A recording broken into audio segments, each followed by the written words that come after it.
Tonight's sleep story begins in a place most people only visit when they're running out of options. An apartment that smells like wet drywall and old cooking oil, where the walls sweat in the summer and the windows whistle in the winter. And the mold isn't a rumor, it's a roommate. Zoe learned early that poverty isn't just a lack of money. It's a constant negotiation with small humiliations. The card that declines at the grocery store. The manager who schedules you for the worst shifts because you look like you'll take them. The landlord who says, "Be grateful," as if a leaking ceiling is a favor. She worked 3 jobs because her life required 3 jobs. Morning shift at a diner where the coffee never stopped brewing and the customers never stopped snapping their fingers. Afternoon at a pharmacy stocking shelves under fluorescent lights that made everyone's skin look tired. And nights, when most people were closing their eyes, Zoe was cleaning offices downtown, scrubbing fingerprints off glass conference tables where other people's big plans got made.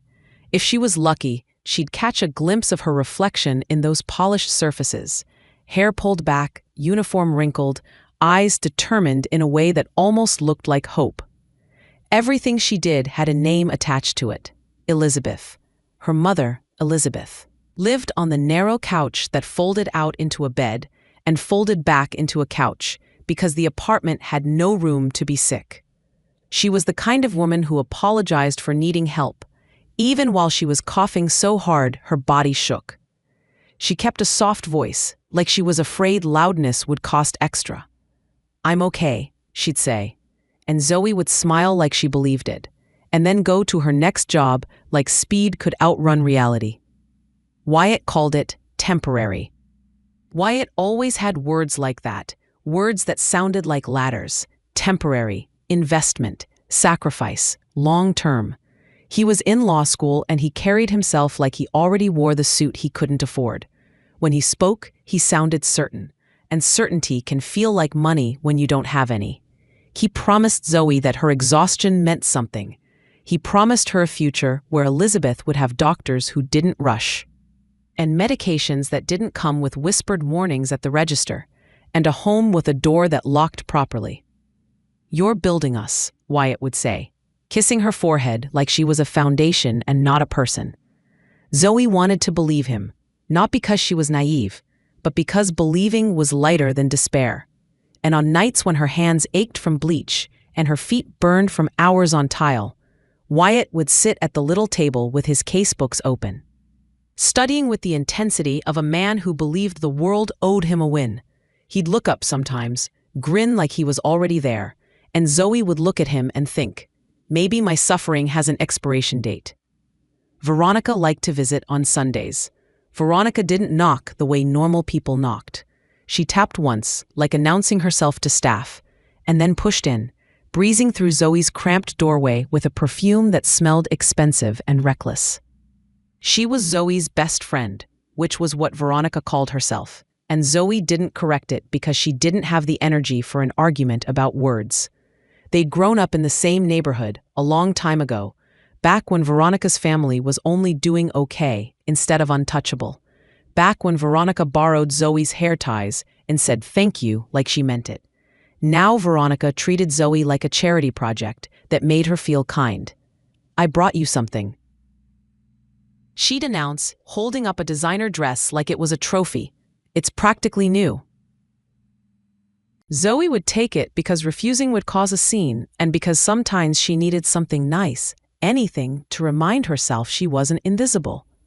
But the gifts always had a hidden cruelty stitched into them, a tear near the seam, a stain in a place no jacket could hide, a missing button that made the whole piece sag wrong. Veronica would smile sweetly, watch Zoe's eyes find the damage, and then say, "Oh my God, did I not notice? I'm so sorry." Still, you can totally work with it. Work with it like poverty was a craft project. Wyatt didn't like Veronica, but he liked what she represented. He liked the way she talked about restaurants where the menu didn't list prices. He liked the way she threw out names of judges and donors and professors like she collected them. He pretended to be annoyed by her, but Zoe noticed how he straightened his posture when Veronica's car door slammed outside. She noticed how he laughed a little too hard at her jokes, the kind of laugh that sounds like ambition in disguise. Elizabeth, in her quiet way, noticed too. One evening, after Zoe tucked a blanket around her mother and turned off the buzzing lamp, Elizabeth reached out and caught Zoe's wrist with a gentle grip that still carried authority. "Baby," she whispered, "be careful with people who only love you when you're useful." Zoe swallowed, because her throat had become a place where emotions lined up and waited their turn. "Wyatt loves me," she said, like repeating it might make it more true. Elizabeth's eyes softened. "I hope so," she said. "I really do." The turning point came the way turning points often do. Not with drama, not with warning music, but with the quiet click of something final. Elizabeth died on a Tuesday. Zoe came home after the office cleaning shift, hands smelling like disinfectant and lemon, and found her mother too still. The apartment felt different immediately, like even the air knew. Zoe stood there for a long time, unable to step closer, because stepping closer meant accepting what her eyes already understood. Wyatt arrived 15 minutes later, hair messy like he wanted it to look like he'd been racing fate. He put an arm around Zoe, stiff and performative, and said, "We'll get through this." Then he asked, gently, "Do you know if she had any paperwork? Any policy? Anything like that?" Zoe stared at him. "My mom just died," she said, voice flat with shock. "I know," Wyatt said quickly. "I know. I'm just thinking ahead. Funerals are expensive. We should be smart." Smart, practical, efficient. Words that made grief sound like a budgeting problem. The funeral was small because Zoe's world had always been small. A few coworkers from the diner. A neighbor who sometimes checked on Elizabeth when Zoe was working. A cousin who arrived late and left early. Veronica came dressed in black that looked custom-tailored to tragedy. She hugged Zoe with the kind of hug that kept her face visible to anyone watching. "This is heartbreaking," Veronica murmured, loudly enough for others to hear. "If you need anything, anything at all, you know I'm here." Wyatt stood beside Zoe, hand on her back, eyes scanning the room like he was studying who mattered. After the service, Zoe went home and sat at the little table where Wyatt studied, where bills piled up like threats. She stared at the place her mother's mug always sat. She felt a strange hollowness, like her body was a house someone had moved out of. 2 days later, she found the envelope. It was tucked inside the old photo box Elizabeth kept under the couch. Pictures of Zoe's school plays, faded snapshots of a younger Elizabeth, smiling like the world hadn't started taking things yet. The envelope was plain, unmarked, but inside were documents that made Zoe's breath catch. A modest life insurance policy, beneficiary listed as Zoe. A deed to a piece of land in a developing district on the outskirts of the city. Small, irregularly shaped, labeled by some assessor as low value. And a letter in Elizabeth's handwriting, the kind that feels like someone's voice reaching out from a place you can't follow. "Zoe, my love, if you're reading this, it means I'm gone. I'm sorry. I tried to leave you something, even if it's small. I didn't have much, but I saved where I could. Don't let anyone rush you. Don't let anyone talk you out of what's yours. People will try. Love is not supposed to take from you. It's supposed to add. Be brave. I'm with you, always. Love, Mom." Zoe pressed the letter to her chest and cried until her body shook. Not loudly, not dramatically. Just the kind of crying that empties a person out. Wyatt walked in halfway through, saw the papers spread out, and his eyes sharpened. "What's that?" Zoe wiped her face. "My mom, she left me a policy and this land." Wyatt's expression shifted into something like approval. "See? That's good. That helps. We can stabilize." "It's for the funeral," Zoe said. "And, I don't know, it's hers. She wanted me to have it." Wyatt nodded quickly. Of course. Let me look. I can help with the paperwork. Insurance companies are predators. They'll delay, deny. You need someone who understands the language." Zoe hesitated, but he was her fiancé. He was studying law. And Zoe was tired, so tired that trusting someone felt like the easiest kind of rest. So she let him. For a week, Wyatt handled everything.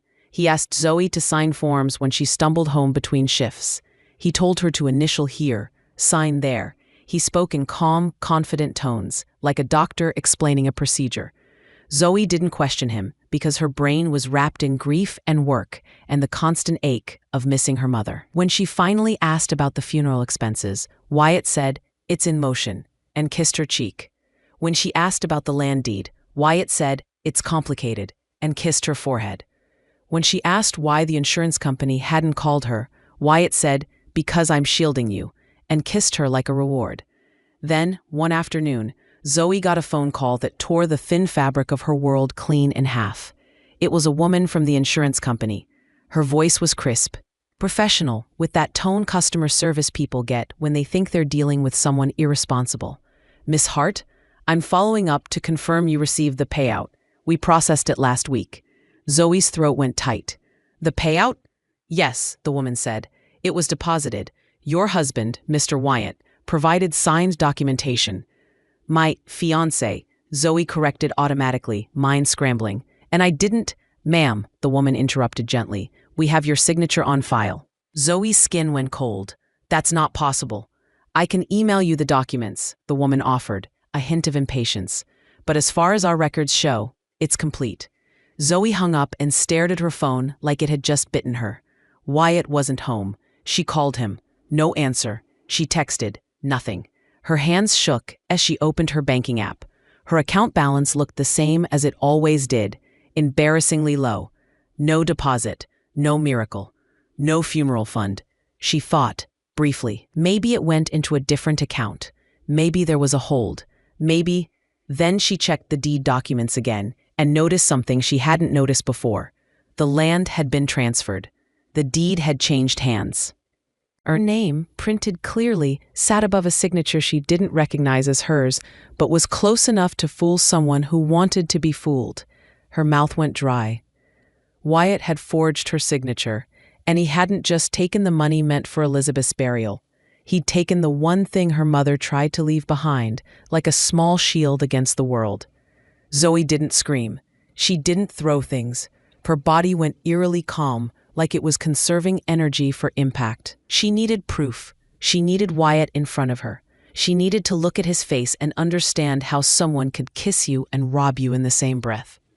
She opened social media, the one place Veronica always performed her life like a stage.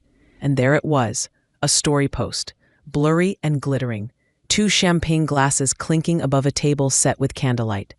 The caption, "Celebrating wins, #blessed." Zoe zoomed in on the reflection in the silverware. A man's hand. A familiar watch. Wyatt's. The location tag named a restaurant Zoe had only heard about in Veronica's bragging. High-end. Reservations required. The kind of place where the waiters wore suits and the bathrooms had attendants. Zoe didn't even change clothes. She left the apartment in her diner uniform and took the bus because she didn't have the money for a rideshare. She sat among commuters who stared at their phones, unaware that Zoe's world was on fire. Every stop felt like torture. Every red light felt like betrayal stacked on betrayal. When she arrived, the hostess looked her up and down with a practiced smile that meant no. "Do you have a reservation?" "No," Zoe said, voice steady. "I'm meeting someone." The hostess's eyes flicked to Zoe's shoes, worn from work. "Name?" Zoe swallowed. "Wyatt." A pause. The hostess checked the list. Then her expression tightened. "Yes, right this way." The dining room glowed with warm light and soft music, the kind designed to make rich people feel like they were inside a movie about themselves. Zoe walked between tables, aware of her uniform, aware of the eyes that flicked toward her and away, as if she were part of the staff or part of a mistake. Then she saw them. Wyatt sat back in his chair, like a man who had solved life. Veronica leaned toward him, laughing. There were plates in front of them, food arranged like art, things Zoe couldn't pronounce. A bottle of wine stood between them like a trophy. Wyatt's hand rested casually near Veronica's wrist, intimate and careless. Zoe's heart didn't break, it turned to stone. She stepped up to the table. Wyatt looked up first, surprise flashing across his face, then annoyance, quick and sharp, like she'd inconvenienced him. "Zoe, what are you doing here?" Veronica's eyes widened in an exaggerated expression of concern. "Oh my God," she said, voice syrupy. "Zoe, honey, are you okay?" Zoe stared at Wyatt. "Where is the insurance money?" Wyatt blinked like he didn't understand the question. "What?" The life insurance, Zoe said, and her voice came out lower, steadier than she felt. The money my mother left. It was paid out, it was deposited, but not to me, and the land deed. My signature was forged, you did that. Wyatt's mouth tightened. Veronica's lips twitched like she was holding back laughter. Wyatt leaned back, glanced around, noticed nearby diners pretending not to listen. He lowered his voice, but not enough. Zoe, you're being emotional. Let's not do this here. Not do this? Zoe's hands trembled, but she held them still on the edge of the table. My mother is dead. That money was for her funeral. Veronica let out a soft laugh, the kind that wasn't quite a laugh, more like a sound people make when they're amused by something beneath them. Funerals are such a scam, she said. Honestly, you should cremate. It's cheaper. Zoe turned her eyes to Veronica. Did you know? Veronica's smile widened. Know what? She asked, innocent. That you'd come storming in here like an episode of sad reality TV? Wyatt's face hardened. Fine, he said, dropping the gentle fiancé act like it was a coat. Yes, I handled it. We needed the funds. You don't understand pressure, Zoe. You don't understand what it takes to build something. I'm close to graduation. I'm close to being someone. And I wasn't going to let a dead woman's paperwork derail that. Zoe's breath hitched. A dead woman, she repeated, voice thin. That's my mother. Wyatt's eyes stayed cold. Your mother was never going to change your life. I am. But you keep dragging us down with this poverty mentality. You think small. You act small. And honestly, maybe it's genetic. Zoe stared at him. What did you just say? Wyatt shrugged slightly. Casual cruelty. You're genetically predisposed to poverty, he said, like he was quoting a study. It's in you. The way you cling to scraps, the way you get sentimental about things that don't matter. People like you don't know how to hold money. You just panic and waste it. Veronica covered her mouth like she was shocked, then laughed again. He's not wrong, she murmured. Zoe, you're cute, but you really thought you were, what, equal? This was always temporary. You were a stepping stone, a character-building experience. Zoe's ears rang. The restaurant seemed to tilt. She realized something with painful clarity. This wasn't a mistake. It wasn't a desperate choice Wyatt regretted. It was who he was. And Veronica, with her gifts and her smiles, had never been a friend. She'd been an audience, watching Zoe struggle like entertainment. Zoe's voice came out quiet. You used my mother's death. Wyatt waved a hand. Don't be dramatic. Zoe looked down at the table. The bill folder sat near Wyatt's elbow, black and sleek. She saw the number on the corner and felt her stomach drop. Then Wyatt stood, adjusted his jacket like he was about to walk into court. I'm done with this, he said. This is embarrassing. Veronica, let's go. Zoe stared at him. You're leaving? Wyatt looked at her like she was slow. Of course, he said. You can handle whatever this is. I've got a career to protect. Veronica stood too, leaning in close to Zoe as if to share a secret. Try not to make too much noise, she whispered, smiling. People get upset when the help forgets their place. Then they walked away, not rushed, not guilty, just gone. Zoe sat there, the music still playing, the candles still flickering, the whole room continuing as if her life hadn't just been ripped apart.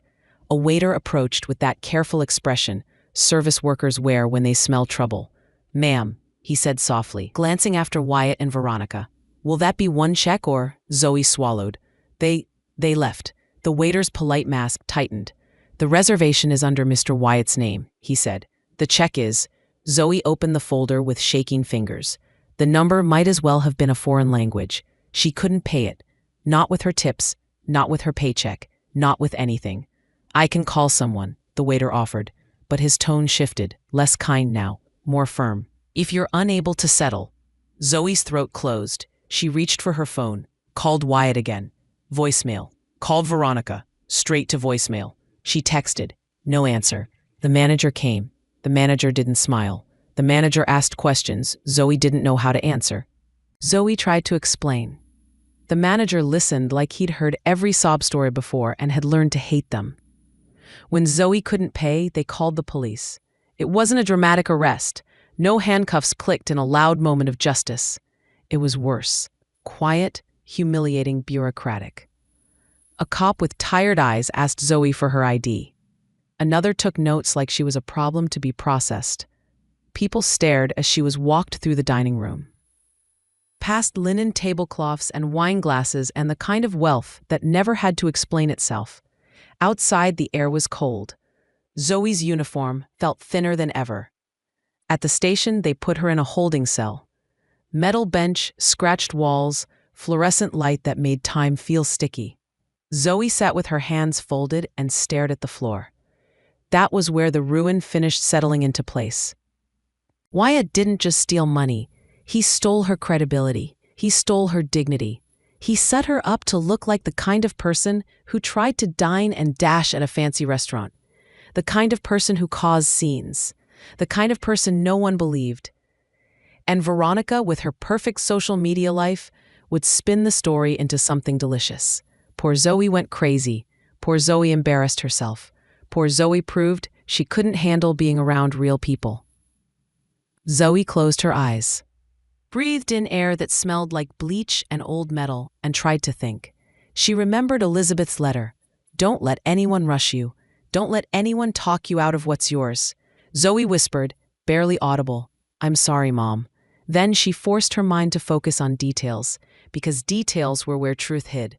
The land deed, the district, the word worthless. The way Wyatt had moved so fast. Zoe had read enough news, standing behind counters, cleaning offices with TVs murmuring in the background, to know worthless land was often code for someone knows something you don't. And then, in that harsh light, Zoe remembered something else. The deed included more than surface rights. The paperwork had listed the parcel with legal language she'd skimmed, but not fully understood. Subsurface rights, water rights, mineral rights. Wyatt had sold it quickly, probably to someone who specialized in sniffing out hidden value. But had he actually transferred all rights? Had he done it correctly? Had he missed something? Zoe's heart began to beat differently, not with panic, but with purpose. When she was released, after a humiliating phone call to a coworker who scraped together enough to help, after Zoe signed forms and promised to appear in court for the unpaid bill, she went home to an apartment that no longer felt like home. Wyatt wasn't there. His books were gone. His clothes were gone. Even the cheap framed photo of the three of them, Zoe, Wyatt, Elizabeth, had disappeared from the wall. He had erased himself like a thief wiping fingerprints. Zoe sat on the couch where her mother had slept and stared at the empty space. For a long time, she didn't move. Then she got up, pulled Elizabeth's photo box out from under the couch, and spread the documents on the table again. She read every line this time. She didn't know law, but she knew how to learn when she had to. Zoe had learned to memorize complicated diner orders and pharmacy inventory codes. She could learn legal language too. It took hours. It took deep breaths. It took Googling terms on her cracked phone. It took writing words down like spells. And slowly, she saw it. The deed did include subsurface and water rights. It listed them explicitly. But the transfer document Wyatt filed, the forged signature, the rushed sale, referenced only the surface parcel in its simplest form, the way a lazy or desperate person might do it to move quickly. Wyatt had missed the rights, or he'd assumed no one would notice. Zoe's hands tightened around the paper. Her grief, her exhaustion, her humiliation, everything inside her seemed to rearrange, as if the pieces had finally found the shape they were meant to be. She wasn't okay, but she wasn't finished. The next months were brutal. Wyatt had drained what little they had. Zoe was left with rent overdue, funeral expenses still unpaid, and a name dragged through the mud. She went to court for the restaurant bill, explained as calmly as she could, and the judge, kind-eyed but bound by procedure, reduced the penalty but still stamped the shame into record. Zoe walked out feeling like her life was written in ink she didn't choose. Veronica posted vague quotes about protecting your energy from toxic people. Wyatt, through mutual acquaintances, let it be known Zoe was unstable, angry, bitter, the kind of woman who tried to trap a man with guilt and poverty. People believed him because it was easier. But Zoe didn't argue publicly. She didn't beg. She didn't plead. She went quiet, which everyone mistook for defeat. In reality, she was building a different kind of voice. She found a legal aid clinic and asked one question. If someone forges your signature to sell property, do you still own anything if the sale was incomplete? The volunteer attorney looked at her papers and frowned. This is messy, she said, but if these rights weren't properly conveyed, there's an argument they remain with you. An argument. Zoe learned that law was made of arguments, of who could prove what, of who could afford to fight long enough. She couldn't afford a war, not yet, so she worked more. She took extra shifts. She slept in short bursts. She saved every dollar she could. She ate cheap. She walked instead of riding the bus when she could. She became a machine made of necessity. Then, one day, the city announced it. A massive tech conglomerate, Apex Terra, the kind of company whose name sounded like the future, held a press conference with sleek renderings and phrases like sustainable innovation. They planned a green city project, solar infrastructure, clean transit, smart buildings, water reclamation. A new district built from scratch, backed by government incentives and private funding, projected to explode property values. Zoe watched the live stream from her phone during her lunch break, standing behind the diner, wind cold against her cheeks. And then she saw the map. The highlighted development zone, the center point where the main water reclamation hub would sit, where the subterranean utility corridor would run, where the project's heart would literally pulse, overlapped her mother's worthless land. Not the surface parcel Wyatt sold, the rights, the water rights, the subsurface rights, the rights Wyatt didn't take because he was too arrogant to read carefully. Zoe's hands went numb around her phone. She didn't celebrate. She didn't smile. She simply whispered, "Mom." A week later, she received a letter from Apex Terra's legal division. It was polite, clinical, interested. They wanted to purchase her remaining rights. They offered a number that would have changed Zoe's life instantly. Zoe stared at it for a long time, heart pounding. She could take the payout, pay off everything, disappear into a safer life. She could bury Elizabeth properly. She could breathe. But Elizabeth's letter echoed, "Don't let anyone rush you. Don't let anyone talk you out of what's yours." Zoe went back to the legal clinic and asked another question. "What if I don't sell?" The attorney raised her eyebrows. "Then you negotiate," she said. "But you need counsel, real counsel." Zoe swallowed. "What if I can't afford it?" The attorney studied her. "Then you find someone who will take a cut because they believe you're sitting on something huge." Zoe left with a list of names and a new kind of fear. Not fear of losing, but fear of winning wrong. She approached lawyers the way she'd approached managers for shifts. Politely, persistently, prepared to be dismissed. Most brushed her off. One laughed. One said, "You're adorable, but companies like Apex Terra don't lose." Then she met an older woman with sharp eyes and a reputation for taking impossible cases. Her name was Maribel Sato, and her office smelled like paper and tea. Maribel looked at the documents in silence, then looked at Zoe like she was seeing through her to the steel underneath. "You're not asking me to sue," Maribel said. "No," Zoe replied. "I'm asking you to make them pay what it's worth." Maribel tapped the paper. "It's worth a lot." Zoe nodded once. "Then I want equity." Maribel leaned back. "You know what equity means?" Zoe's voice didn't shake. "It means I don't just want a check. I want ownership." Maribel's lips curved slightly. "Why?" Zoe thought of Wyatt's laugh, Veronica's smile, the restaurant lights, the holding cell, her mother's couch. "Because if I take a check," Zoe said softly, "they get rich off me once, and I go back to being someone things happen to. If I take ownership, I become someone who decides." Maribel studied her for a long moment. Then she said, "Okay." The negotiation lasted months. Apex Terra tried pressure first. Deadlines, polite threats, reminders of their power. Zoe refused to rush. Maribel spoke for her, but Zoe was always there, listening, learning, watching how the language of money worked. When Apex Terra realized Zoe wasn't desperate, they changed tactics. They offered more money. They offered relocation packages. They offered perks meant to seduce. Zoe asked for equity again. Finally, in a quiet conference room, an Apex Terra executive slid a document across the table and said, "This is unusual." Zoe looked at him steadily. "So am I." She signed, not because she trusted them, because she trusted the math.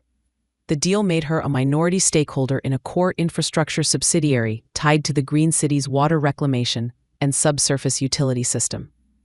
As the project expanded, as investors poured in, as the city approved more phases, Zoe's stake multiplied like a secret. She didn't announce it. She didn't post about it. She didn't celebrate publicly. She vanished. For the next 3 years, Zoe disappeared from the grid. She quit the diner, the pharmacy, the cleaning job. She paid off her debts quietly. She moved out of the moldy apartment and into a small, clean place with windows that didn't whistle. She buried Elizabeth properly. Flowers, a stone, a name etched clean and proud. She stood at the grave with her hands folded and promised something without saying it aloud. Then she built herself. Not just physically, though yes, she changed. She got stronger, healthier, her posture shifting from apology to presence. She cut her hair into something sharp and intentional. She learned how to dress in clothes that fit, not hand-me-downs meant to mock. But the real transformation happened inside. Zoe educated herself like it was survival, because it was. She studied venture capital, corporate law, mergers and acquisitions, shell companies, debt structures, the way rich people moved money like water, quietly, constantly, always downhill. She didn't become someone else. She became a more focused version of herself, stripped of softness that had been exploited. She rebranded for the world she intended to enter. ZV Sterling. Not Zoe Hart, the girl in the diner uniform. ZV Sterling, the investor who didn't give interviews, who showed up through representatives, who kept her face out of articles and her name wrapped in mystery. The initials were armor. The last name was a choice. Sterling, like silver, like polished value, like a reminder that what gleamed could also cut. By the time Zoe approached her 30th birthday, she wasn't just comfortable. She was worth hundreds of millions. Her equity stake ballooned as Green City became the hottest development in the region. Apex Terra's stock surged. Partners begged to buy into anything adjacent. Zoe's shares, held in trusts and entities Maribel helped structure, became the kind of wealth that moved differently. Slow, powerful, undeniable. And Zoe watched. She watched Wyatt, because she never stopped knowing where he was. Wyatt graduated. He joined a firm. He climbed quickly, charming his way past suspicion. He told people stories about his crazy ex, who tried to ruin him. He became a junior partner at a failing firm and started cutting corners to keep the lifestyle he believed he deserved. He took clients he shouldn't. He hid mistakes. He drank too much at networking events and laughed too loudly at the jokes of men with more power. He gambled too. Zoe learned that part with a cold calmness. The gambling debts that started everything didn't disappear. They simply grew. Wyatt didn't quit. He just got better at lying about it. Veronica burned through her inheritance like she was racing a clock. Zoe watched her post luxury vacations that were actually sponsored deals. Designer bags that were borrowed, champagne toasts in rented penthouses. Veronica's life became a performance of wealth she no longer had. Beneath the glossy filter, creditors circled. Zoe didn't hate them the way she expected to. Hatred was hot and exhausting. What Zoe felt was colder. What Zoe felt was like watching insects crawl into a web they couldn't see. Then Zoe began to build the trap. It started with a purchase no one noticed. A historic estate beside Veronica's family home went on the market. Old money property with iron gates and manicured gardens. The kind of place that looked like power even when it was empty. Zoe bought it through a shell company, anonymously. The sale made a small ripple in the society pages. Nothing more. A mysterious buyer, the article said. An investment group. Veronica noticed, of course. Veronica always noticed anything adjacent to status. She posted a story of the estate's gates with a caption, "New neighbors?" Zoe didn't respond. The second move was professional. ZV Sterling's investment group, carefully structured, clean enough on paper to look prestigious, approached Wyatt's law firm with a massive opportunity. A career-making merger involving green infrastructure, tech contracts, and city approvals. The kind of deal that could save a failing firm, The kind of deal that could make Wyatt look like a hero. Wyatt was desperate enough to bite without asking why. Zoe watched him from behind layers of distance, listening to recorded calls, reading transcripts, watching his ego inflate as he got closer to what he wanted. Wyatt spoke about Ms. Sterling with awe. He imagined her as old money, as some untouchable woman who could elevate him. He bragged to colleagues that he had her trust. Zoe fed him just enough to make him believe he was special. The third move was social. Zoe's representatives reached out to Veronica with an offer. Be the lead influencer for an upcoming charity masquerade gala, an event Zoe planned to host in the historic estate she'd purchased. The fee was enormous, enough to erase Veronica's immediate financial panic, enough to tempt her into thinking she'd finally regained her place among the elite. Veronica responded within minutes. She wrote messages full of exclamation points and fake humility. "I'm honored. This aligns with my passion for giving back." She asked, carefully, whether she would be meeting Miss Sterling in person. Zoe's assistant replied, "Miss Sterling values privacy, but she will be present at the gala." Veronica's hunger sharpened. Zoe fed her just enough to make her imagine the life she could reclaim. Wyatt began embezzling from his firm to invest in what he believed was Zoe's private project. Zoe made sure the bait looked irresistible. Early access, huge returns, inside positioning. Wyatt moved money in small increments at first, convincing himself it was temporary. Then bigger, then reckless. He told himself he was only taking what he deserved because in his mind, the world owed him. Veronica took out predatory loans to fund her wardrobe. She bought gowns and jewels and accessories to outshine everyone. She rented a car for the month so she could be seen arriving in something sleek. She hired a glam squad. She posted teaser content about an exclusive philanthropic event that would change everything.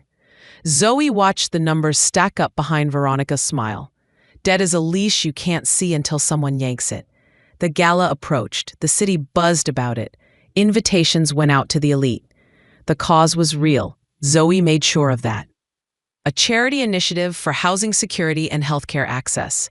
She didn't believe in burning the world down. She believed in taking what was poisoned and forcing it to feed someone else. Veronica was thrilled to be at the center of it. Wyatt was thrilled to be adjacent to it. Neither realized they were stepping into a room built like a courtroom. On the night of the gala, the estate glowed. Cars lined the drive. Cameras flashed. People wore masks, ornate, glittering, elegant. The air smelled like roses and expensive cologne. Music played softly, refined, designed to make money feel romantic. Veronica arrived in a gown that looked like a night sky stitched into fabric. She smiled for every camera like she was a queen returning to her throne. She posted live. She moved through the crowd with practiced grace, greeting old acquaintances like she'd never been gone. Wyatt arrived later, wearing a suit he couldn't truly afford, but needed like oxygen. He spoke to partners, to investors, to anyone who looked useful. He smiled with that particular arrogance of a man who thinks he's finally escaped the life he despises. They both waited for Miss Sterling. They both imagined her as a myth that would bless them. When the time came, the lights dimmed slightly. Conversations softened. People turned toward the grand staircase. A woman appeared at the top, dressed in black and silver, face hidden behind a mask that shimmered like moonlight. She moved slowly, intentionally, as if each step had meaning. The room felt suspended, held in place by curiosity. This was Z.V. Sterling, or at least the idea of her. She descended and people parted. Cameras angled. Whispers spread like smoke. Zoe could feel her heartbeat, calm and steady. She wasn't afraid. She'd been afraid in a holding cell with nothing. She'd been afraid watching her mother fade. This room of rich strangers had nothing on that. She reached the floor and moved to the stage, where a microphone waited. Behind her, a screen hung like a promise. Zoe looked out at the crowd through the mask and let the silence stretch. Because silence is power when you know people will fill it with their own anticipation. "Thank you," she said, voice smooth and controlled, "for coming, for giving, for believing that a city's future should include the people who've been left behind." Polite applause. Zoe continued. "Tonight is about legacy," she said, "about what we build and what we destroy, sometimes without realizing it. More applause, softer now. People were listening differently. Zoe's gaze found Veronica in the crowd. Perfect posture, perfect smile, eyes bright with hunger. Zoe's gaze found Wyatt, near the front, confident, waiting for the moment he could attach himself to her light. Zoe smiled beneath the mask. "Some of you have helped me with this project," Zoe said. "Partners I trust. People who have shown remarkable dedication." Wyatt straightened instinctively. Veronica's smile widened. Zoe lifted her hand slightly. "Wyatt," she said into the microphone. "Veronica, would you join me up here?" The room rippled with excitement. Cameras swung. Veronica looked delighted, almost stunned by her own luck. Wyatt's grin flashed, and he stepped forward as if he belonged on the stage. They climbed the steps, masks glittering under lights. Veronica leaned toward Zoe, whispering, "I'm so honored," as if she were in a dream. Wyatt extended his hand. "Miss Sterling," he said warmly, like he was greeting the future he planned to own. Zoe took his hand. Even through gloves, she felt the familiar shape of it, the memory of his touch from a different life.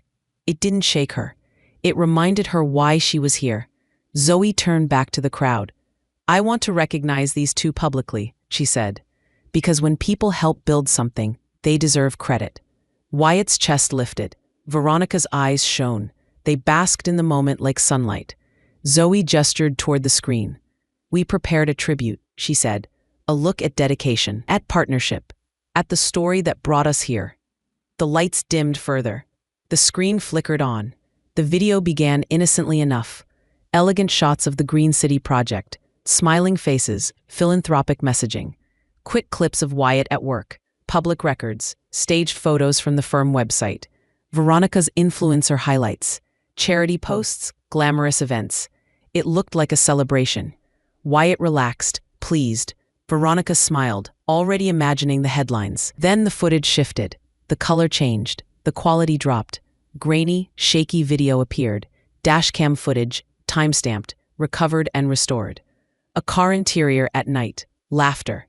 Two voices. Wyatt's voice unmistakable, saying, "Can you believe she bought it? She signed everything without reading."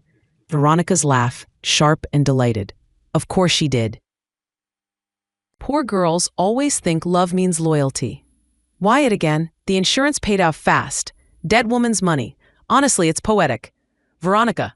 "She'll be fine. Built for struggle. It's her brand." Wyatt. "She's genetically predisposed to poverty. I'm just correcting the course." On the screen, the camera angle shifted slightly, enough to catch their faces in profile, lit by streetlights. Wyatt driving, Veronica in the passenger seat. Both dressed in black from the funeral earlier that day, both laughing like it was a private joke. The room went silent in a way that felt physical. Veronica froze. Wyatt's smile collapsed. His skin drained of color. On the screen, Veronica lifted a champagne bottle in the car, the label expensive. "To wins," she said. Wyatt clinked his bottle against hers. "To stepping stones," he said. The video ended abruptly. For a heartbeat, no one moved. Then a murmur rose, low and shocked. People turned their heads, whispering, connecting dots. Phones lifted, recording. The atmosphere changed from gala to courtroom in seconds. Wyatt's mouth opened, but no sound came out at first. Veronica's eyes darted wildly, as if looking for an exit that didn't exist. Zoe stepped closer to the microphone, letting the silence sharpen. 3 years ago, Zoe said calmly, 2 people stole money meant to bury a woman who raised her daughter with everything she had. They forged a signature. They sold what wasn't theirs. They laughed about it. Veronica's voice came out strangled. This is edited." Wyatt tried to recover, forced a laugh that sounded broken. "Miss Sterling, you've been misinformed." Zoe lifted a hand slightly, and both of them stopped, startled by the command without words. Zoe's voice remained quiet. "My mother's name was Elizabeth," she said. "She worked her entire life. She never asked the world for anything she didn't earn. And when she died, she tried to leave her daughter a small shield." Zoe paused, and her fingers rose to the mask. Wyatt's eyes narrowed, confused, then fear cracked through. Veronica stared at Zoe's hands as if hypnotized, as if her brain refused to accept what it was about to see. Zoe removed the mask. Gasps erupted, sharp, involuntary. Someone near the front whispered, "Oh my God." Wyatt stumbled back a step. "Zoe?" he breathed, the name coming out like a curse. Veronica's face went slack, horror replacing vanity. "No," she whispered. "No, no." Zoe looked at them both with a stillness that felt like winter. "Hello," Zoe said softly. "I go by ZV Sterling now." Wyatt's lips trembled. "How?" Zoe didn't answer him. Instead, she looked out at the crowd. "Some people confuse kindness with weakness," she said. "They think because someone works hard and loves deeply, they're easy to rob." The doors at the back of the room opened. Police officers entered, not rushing, not dramatic, just steady, professional. With them, investigators in suits, the kind of people who carried folders and didn't smile. Wyatt turned, panic rising. "What is this?" Zoe's gaze returned to him. "This," she said, "is accountability." An officer approached Wyatt. "Mr. Wyatt Pierce," he said clearly, "you are under arrest for embezzlement, fraud, and, pending further investigation, identity theft and forgery."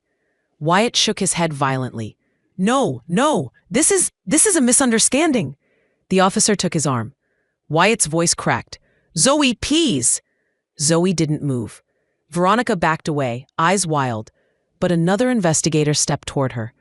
"Ms. Veronica Hale," he said, "we have documentation of fraudulent loan applications, misrepresentation, and—" Veronica's voice shot up. "I didn't do anything," she cried, and the sound was too loud for the room, too desperate for the masks around her. "I'm a victim." Zoe watched her with the same calm. "You're not a victim," Zoe said softly. "You're a tourist in other people's pain." Veronica's eyes snapped to Zoe, furious. "You can't do this," she hissed. "You can't just show up and ruin." Zoe's voice stayed even. "I didn't ruin you," she said. "I stopped protecting you from consequences." Wyatt fought, not physically, but emotionally. He threw words like weapons. "You set me up," he shouted. "You manipulated. This is entrapment." Zoe tilted her head slightly. "You stole from your own firm," she said. "I didn't make you do that. I just gave you a mirror and watched you walk into it." Wyatt's face twisted. "I loved you," Zoe blinked slowly. "No," she said. "You loved what you could take from me." The officers led them away.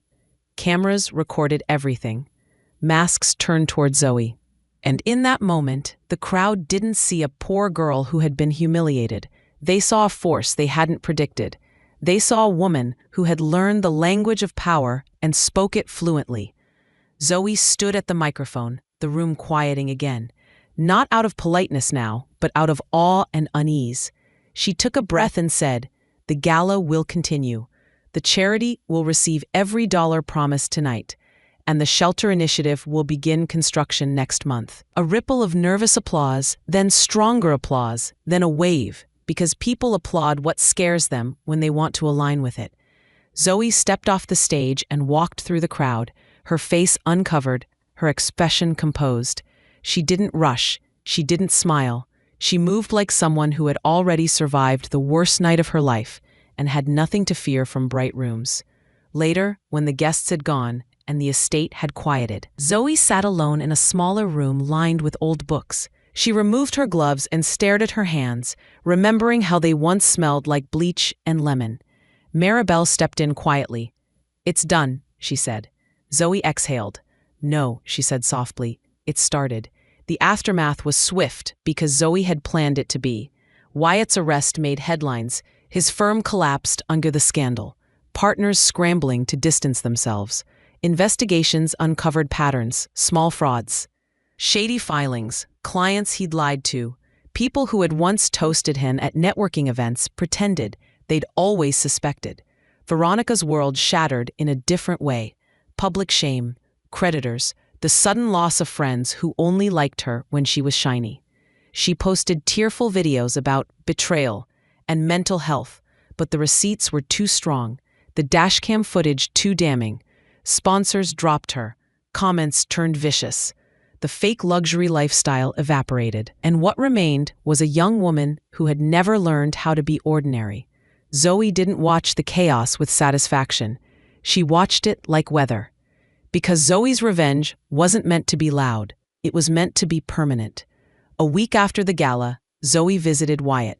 The prison visiting room smelled like disinfectant and stale air. Wyatt sat behind glass, wearing orange, looking smaller than Zoe remembered. His eyes darted, hungry, searching Zoe's face like a man trying to find a version of her he could still control. When Zoe sat, Wyatt grabbed the phone on his side too quickly. "Zoe," he said, voice rough. "Please, I didn't know it would." Zoe picked up her phone calmly. "You didn't know consequences would happen," she said. Wyatt swallowed. "I was desperate," he said. "I was under pressure." "You don't understand what it's like." Zoe's eyes didn't change. "I understand pressure," she said softly. "I lived it. I just didn't use it as permission to hurt people." Wyatt's eyes glistened. "I can fix this," he whispered. "I can tell them it was a mistake. I can help you. You're rich now, right? We can?" Zoe leaned in slightly. "Listen carefully," she said.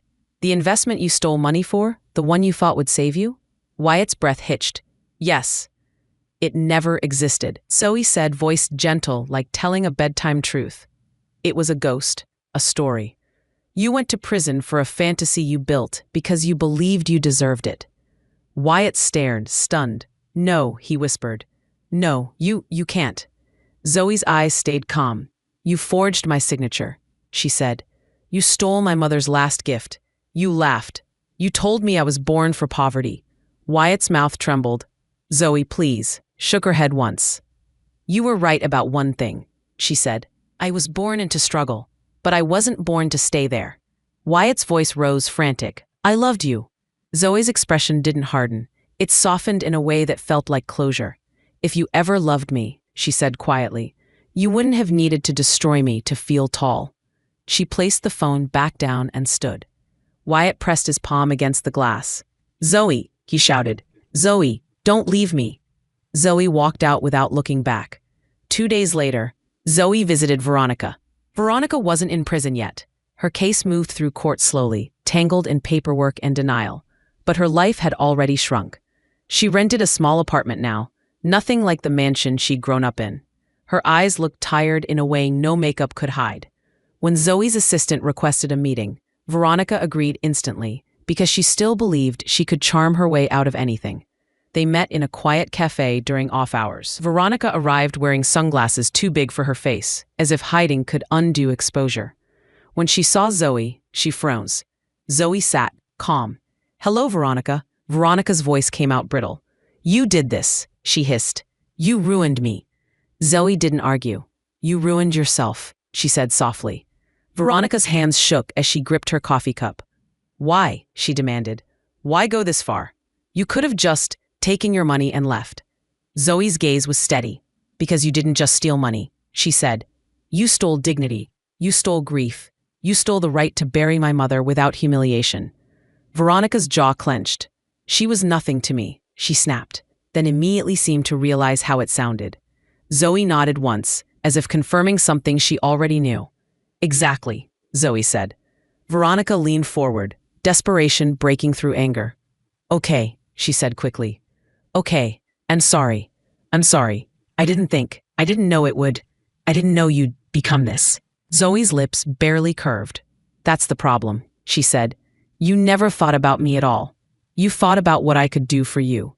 How I could make you feel generous, superior, amusing." Veronica's eyes flashed. "You think you're better than me now?" Zoe's voice stayed quiet. "No," she said. "I think I'm free of you." Veronica's face twisted. "What do you want?" she whispered. "Money? An apology? Tell me what you want." Zoe took a breath, then reached into her bag and slid a document across the table. Veronica stared at it, confused. "What is this?" Zoe's voice was calm. "It's the deed," she said, "to your childhood home." Veronica's eyes widened, horrified. "No," she whispered. "No, you can't." "I can," Zoe said gently. "I bought it. Quietly. Legally." Veronica's breath came fast. "Why?" she demanded. "Why would you do that?" Zoe looked at her, and for the first time, something like emotion warmed her eyes. Not anger, not gloating, but a deep, steady purpose. Because your home will no longer be a monument to people who believe they're above consequence, Zoe said. I'm converting it into a homeless shelter. Veronica stared. You're insane, she whispered. You're doing this to humiliate me. Zoe shook her head. No, she said. I'm doing this to honor my mother. Veronica blinked. What? Zoe's voice softened. It will be named after Elizabeth, she said. The Elizabeth Hart Shelter. A place where people who are tired and scared and overlooked can sleep safely. Veronica's eyes filled with tears, not from empathy, but from the horror of losing the symbol of her status. You're taking everything, she whispered. Zoe's gaze stayed steady. I'm turning what you worshipped into something that saves people, she said. That's not taking, that's repurposing. Veronica's voice cracked. Please, she whispered. Please don't. I'll do anything. Zoe leaned back slightly. I don't want anything from you, she said. That's the point. Veronica's mouth trembled. I hate you, she whispered. Zoe nodded once, accepting it. That's okay, she said. I don't need your approval. I never did. Zoe stood, leaving a small stack of papers on the table. Legal notices, timelines, contact information for a pro bono counselor if Veronica wanted it. Because Zoe didn't need Veronica to suffer. Zoe needed her to understand. As Zoe walked out, Veronica called after her, voice raw. You'll never be happy, she shouted. You'll always be that poor girl. Zoe paused at the door and turned slightly, not fully facing her. No, Zoe said softly. I'll always be my mother's daughter. Then she left. That night, Zoe sat in the back of a chauffeured car, the city lights passing like slow-moving stars. The interior smelled like clean leather and quiet. She held a small photo in her hands, Elizabeth, smiling gently, eyes kind. Zoe traced the edge of the photo with her thumb, feeling the ache of missing her, the ache that money couldn't touch. Her laptop rested on her knees, open to reports and contracts and shelter renovation proposals. Zoe had learned to live in two worlds at once, memory and momentum. She looked out the window at the streets where she used to walk in worn shoes, where she used to count coins for the bus, where she used to feel like the world was something that happened to her. Now the world responded when she spoke. Zoe closed the laptop softly, like ending a chapter she didn't want to reread. She glanced at the camera in the front seat. Not a literal camera, but the invisible audience of her own life. The part of her that had been watching this story unfold and wondering if she'd survive it. And she said quietly, They told me I was born for poverty. I guess I just had to wait for the interest to accrue. Zoe didn't sleep much after that, not because she was afraid. Fear had burned out of her in that holding cell years ago, but because her mind had learned a new habit, vigilance. When you've been poor, you learn to listen for the sound of the other shoe falling. When you've been betrayed, you learn to listen for the sound of someone smiling too sweetly. The morning after the gala, she woke before dawn in a bedroom that didn't feel real to her yet. The sheets were crisp. The ceiling didn't sag. The air didn't smell like mildew. Outside the tall window, the estate grounds were still wrapped in fog, the kind of fog that makes everything look like a secret. Zoe sat up, reached for her phone, and watched the world catch fire. Headlines, clips, trending hashtags, grainy re-uploads of the dashcam footage, slow-motion shots of her removing the mask, commentary in voices that sounded hungry. Some people called her a hero. Some called her cruel. Some called her iconic. Like her pain was entertainment. And then there were the ones who tried to soften what had happened into something smaller, something easier to digest. A lover's quarrel turned public spectacle, one article read, as if a forged signature and stolen funerary money were just romance gone wrong. Zoe scrolled until her thumb went numb, then stopped. She'd expected noise. She'd built the gala to be noisy. Noise was useful. Noise distracted. Noise forced people to look. But the shelter, Elizabeth's shelter, that was quiet work. And quiet work required a different kind of strength. Marable called at 7 a.m. You've got the predictable, she said, voice brisk. Wyatt's firm is already issuing statements. Veronica's family is hiring crisis PR. And someone from Apex Terra's legal department wants to check in. Zoe pressed the phone to her ear and stared out at the fog. Let them, she said. Maribel paused. You sound calm. I'm not calm. Zoe said softly. I'm focused. That's better, Maribel replied. Calm can be coaxed into compromise. Focus doesn't negotiate with nonsense. Zoe let out a slow breath. What's the first threat? Maribel's voice sharpened. Wyatt's going to claim you entrapped him. Zoe's mouth barely moved. He stole from his firm. I know, Maribel said, but men like him don't live in reality. They live in narratives that protect their ego. He'll say you manipulated him into making bad choices as if he's a child and you're a witch. Zoe's fingers curled against the quilt. Can he sue? He can try, Maribel said. Anyone can file anything. It doesn't mean it survives. Zoe thought of Wyatt behind glass, his eyes searching for a version of her he could still shrink. Let him file, she said. I'll answer. Maribel hummed approval. Second threat, Veronica. Zoe's jaw tightened. What about her? Her loan applications, Maribel said, and her influencer contracts. She'll claim she was targeted because you were jealous. She'll try to turn herself into a victim of bullying. Zoe's eyes hardened slightly. She's welcome to try. Third, Maribel continued, Apex Terra. Zoe's gaze flicked toward the horizon where the fog thinned. They're nervous. They should be, Maribel said. Your equity position is public to the right people. Not your identity, but your stake. They're worried about governance implications and reputational spillover. Zoe's voice stayed even. Tell them my personal life isn't their business. Maribel chuckled once. That's adorable, Zoe. In the world you bought your way into, everything is someone's business if it can cost them money.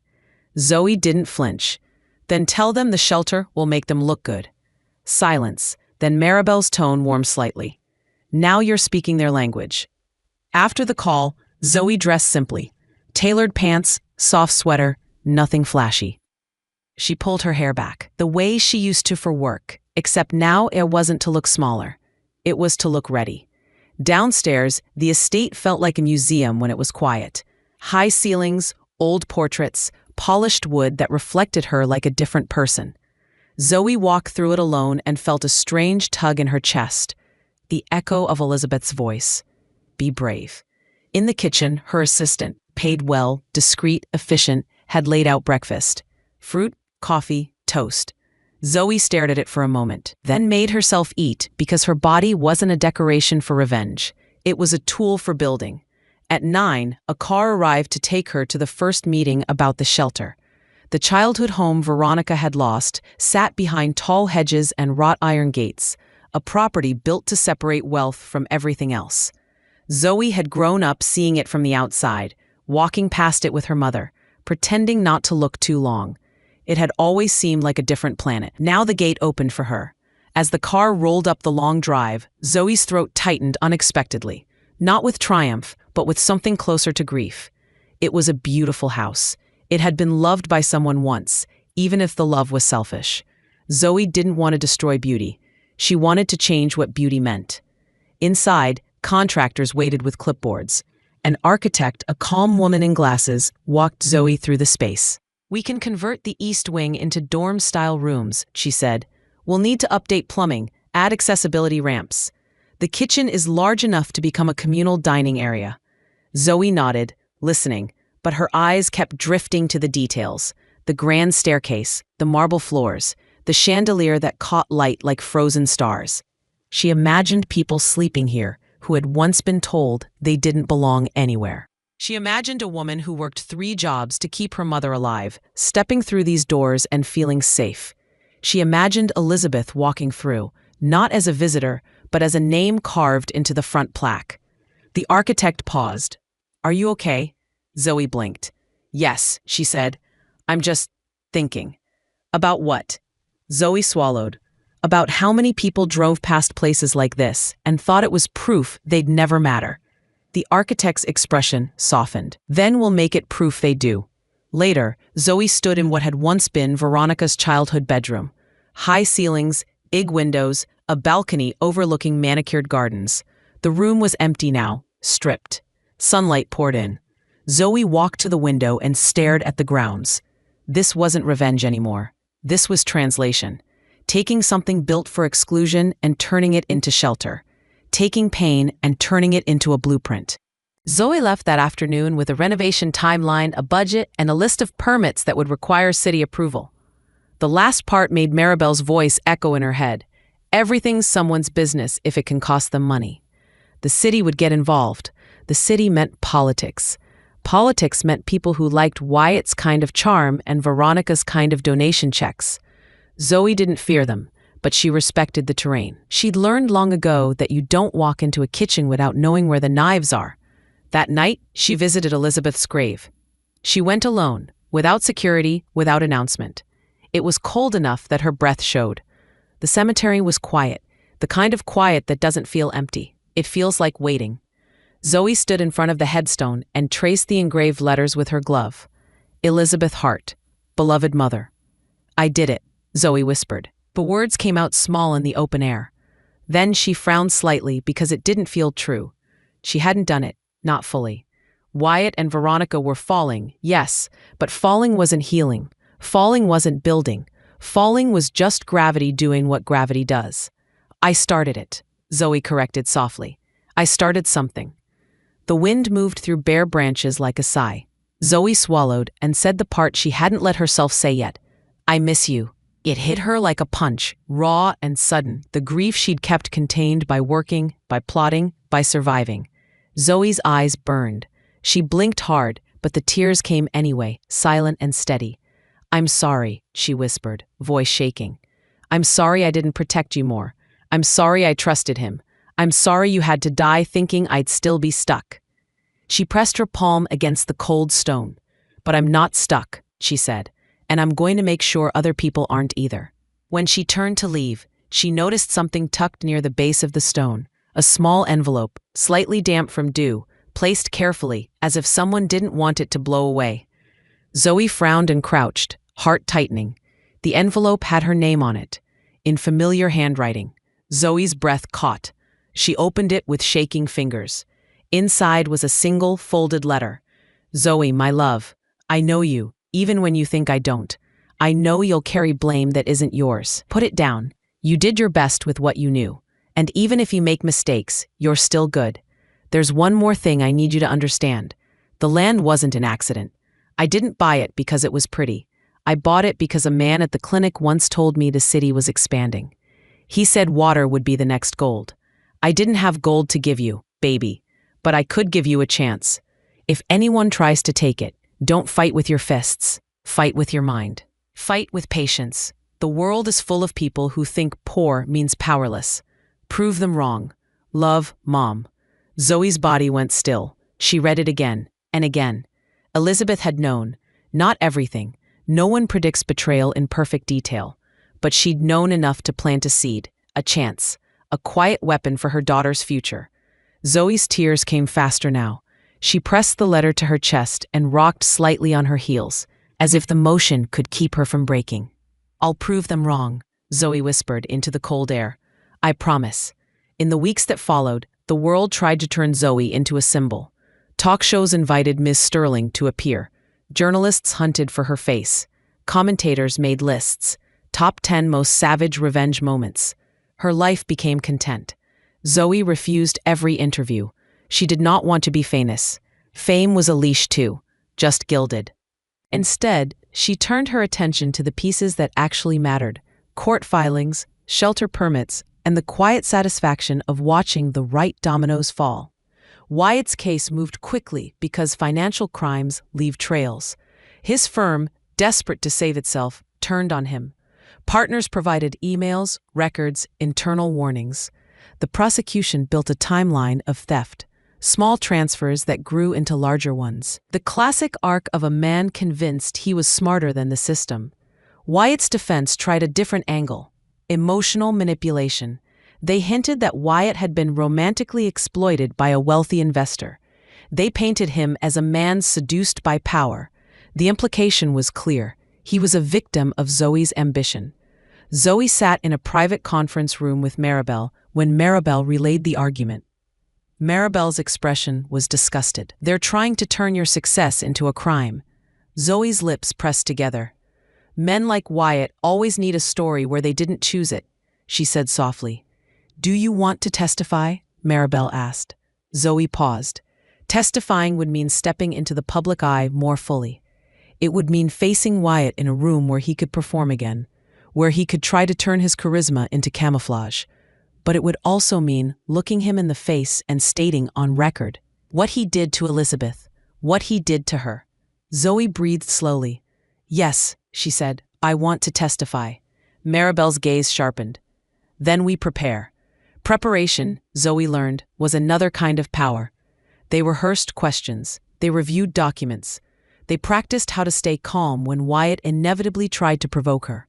Maribel coached Zoe on controlling her breathing, on letting silence do work, on answering only what was asked and refusing to be pulled into theatrics. "You're not there to be convincing," Maribel said. "The documents are convincing. You're there to be undeniable." The day Zoe testified, the courthouse was packed. Photographers waited outside like vultures. Inside, the air smelled like old paper and anxiety. Zoe entered through a private side door, escorted quietly. She wore a simple black suit, hair pulled back, face bare of flashy makeup. She looked like what she was, a woman who had learned to survive. Wyatt sat at the defense table and turned when she entered. For a split second, something flickered across his face. Shock, anger, regret, longing. Then it sharpened into what it always became: calculation. Zoe didn't look away. When she took the stand, she felt the courtroom's attention like heat. She placed her hand on the Bible, swore to tell the truth, and sat. Wyatt's attorney began politely, trying to shape Zoe's story into something softer. "Miss Hart." "Sterling." Zoe corrected gently. "Legally." A murmur rippled through the room. The attorney nodded, forced a smile. "Miss Sterling, you were engaged to Mr. Pierce." "Yes." "You supported him through law school." "Yes." "You worked multiple jobs." "Yes." "And you were under a great deal of stress at the time of your mother's passing." Zoe kept her voice steady. "Yes." The attorney leaned forward. "Would you agree you were emotionally vulnerable?" Zoe paused, then answered honestly. "I was grieving." "And in that grief," the attorney continued, "is it possible you misunderstood Mr. Pierce's actions? That you signed documents you later forgot?" Zoe looked at him calmly. "No." The attorney's smile tightened. "You're certain?" Zoe's voice stayed even. "My mother was dead," she said. "I didn't forget signing away what she left me. I didn't forget because it was the only thing I had left of her in tangible form, and because I didn't sign it." The attorney's tone shifted slightly. "But you admit you signed documents at Mr. Pierce's request." "I signed what I was told were insurance forms," Zoe said. "I did not sign a deed transfer, and I did not authorize the payout to be deposited anywhere but to me." The attorney tried to pivot to the gala. "You orchestrated an event that publicly humiliated Mr. Pierce." Zoe's gaze remained steady. "I publicly revealed what he did," she said. "Humiliation was a consequence of his actions." Wyatt's attorney's voice grew sharper. "You admit you lured him into committing crimes." Zoe blinked slowly. "He committed crimes long before he met me," she said softly. "If you mean the embezzlement, I didn't make him steal from his firm. I offered an investment opportunity. He chose to steal to participate." The judge watched closely, expression neutral. Wyatt's attorney tried again. "Isn't it true that you never intended the investment to exist?" Zoe's voice stayed calm. "It existed as a test," she said. A ripple in the courtroom. The attorney pounced. "A test. So you admit?" Zoe lifted her chin slightly. "I offered terms," she said. "The terms were legal. I never requested stolen funds. I never advised him to use firm money. I never asked him to commit fraud. He did that on his own because he believed he was entitled to outcomes without ethics." Wyatt's attorney flushed. "You're very articulate for someone who claims." Zoe cut in gently, not rude, just firm. "For someone who was poor?" The courtroom went still. Zoe looked at the attorney with quiet steadiness. "I was poor," she said, "not incapable, and my mother wasn't either." The judge cleared his throat. Wyatt's attorney retreated, but not before tossing one last hook. "Would you agree you wanted revenge?" Zoe paused. She could deny it, pretend she was above it, but denying it would be a lie, and she'd sworn truth. "Yes," Zoe said softly. "I wanted revenge." Wyatt's eyes lit up, triumphant, until Zoe continued. "I wanted revenge because what he did wasn't just theft," Zoe said. "It was cruelty. He stole money meant for my mother's funeral, and celebrated it in a restaurant while I couldn't afford groceries. He forged my signature and laughed about it. He told me I was genetically predisposed to poverty. He treated my mother's death like a joke. Zoe's voice remained steady, but her eyes shone with restrained emotion. So yes, she repeated, I wanted revenge, but what I delivered was accountability. And those are not the same thing. When Zoe stepped down from the stand, her legs felt oddly light, as if something she'd been carrying had shifted. She didn't look at Wyatt again. She didn't need to. She'd placed the truth in the record, where his charm couldn't rewrite it. Outside, the media swarmed. Zoe's security guided her into a car without her speaking a word. Inside the quiet of the back seat, Zoe pressed her palm against her thigh and realized it was trembling. Not from fear, from release. Veronica's situation unraveled in a different theater, the court of public opinion. At first, she tried to out-talk it. She posted tearful videos about betrayal and trauma, carefully avoiding admitting wrongdoing. She framed herself as a target of a jealous friend. She claimed the dashcam footage was taken out of context. She implied Zoe was obsessive, unwell, vindictive. But the problem with Veronica's entire life was that it depended on people believing her performance. And now, everyone had seen behind the curtain. Sponsors demanded repayment. Loan companies moved to collect.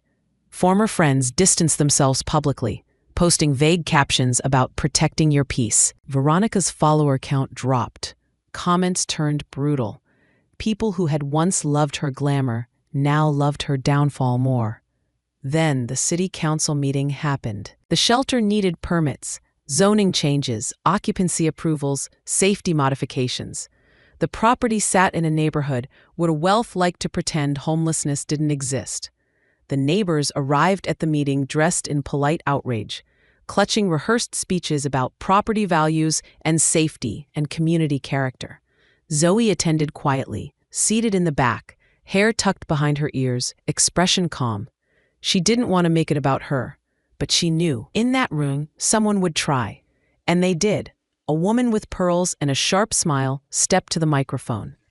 "We all know who this is," she said, voice dripping with delicate disdain. "This is not charity. This is revenge.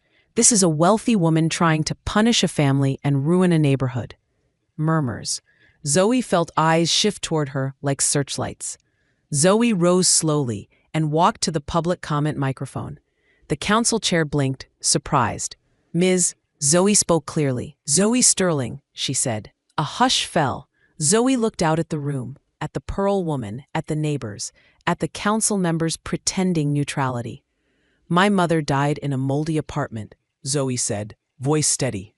"She worked until she couldn't, and when she died, the only thing she wanted was for her daughter to have a chance." Zoe paused. "I have that chance now," she continued, "and I could use it only for myself. I could buy another estate, another car, another luxury that looks good on social media." A few people shifted, uncomfortable. Zoe's gaze stayed calm. "Instead," she said, "I'm using it to create beds, food, safety, healthcare access, a place for people who work and still can't afford to survive."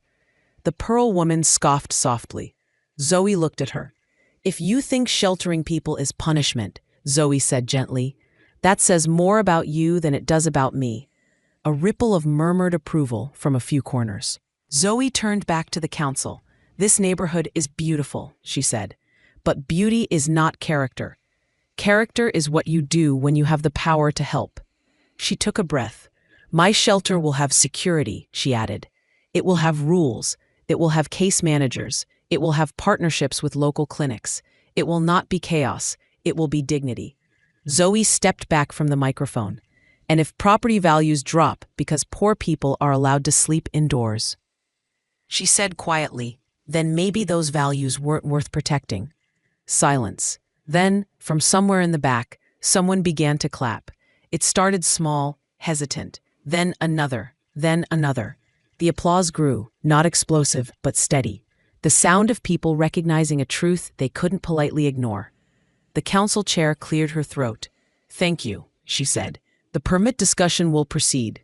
Afterward, as Zoe walked out, a young man approached her, maybe mid-30s. wearing a city employee badge, eyes tired but sincere. "Miss Sterling," he said quietly, "my sister slept in her car for 6 months before she got housing.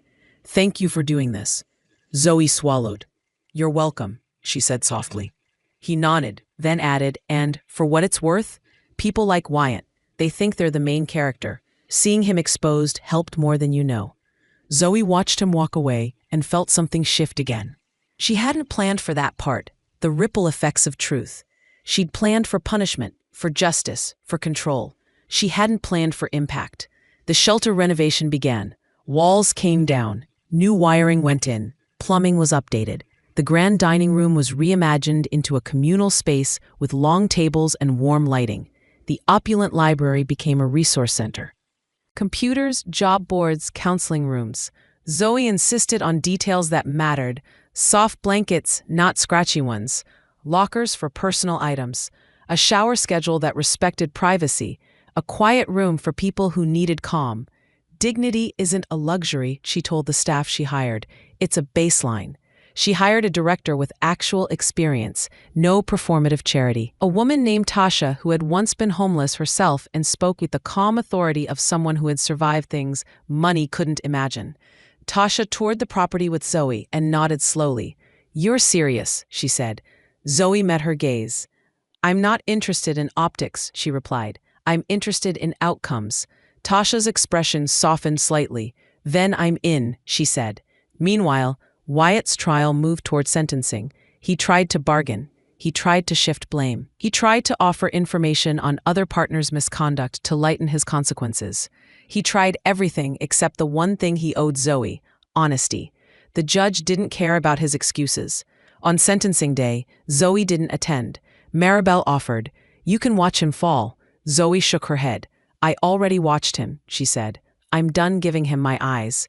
Instead, Zoe spent that day at the shelter, walking through rooms that still smelled like fresh paint. She stood in the former ballroom, now a multi-purpose space for workshops and community dinners, and imagined it filled with laughter that wasn't cruel.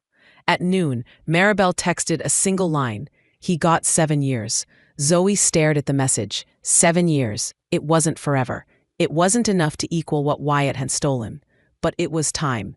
Time where he couldn't charm a new victim as easily. Time where his consequences had walls. Zoe typed back, "Good." Then she put her phone away and continued reviewing shelter policies with Tasha. Veronica spiraled when she realized the shelter was real. Not just a threat, not just a headline. Real construction, real permits, real staff, a real sign being designed, the Elizabeth Hart Shelter. Veronica showed up at the property one afternoon while Zoe was there, meeting with contractors. Her hair looked less perfect. Her designer coat hung slightly wrong. She moved like someone who had lost her stage and didn't know where to stand.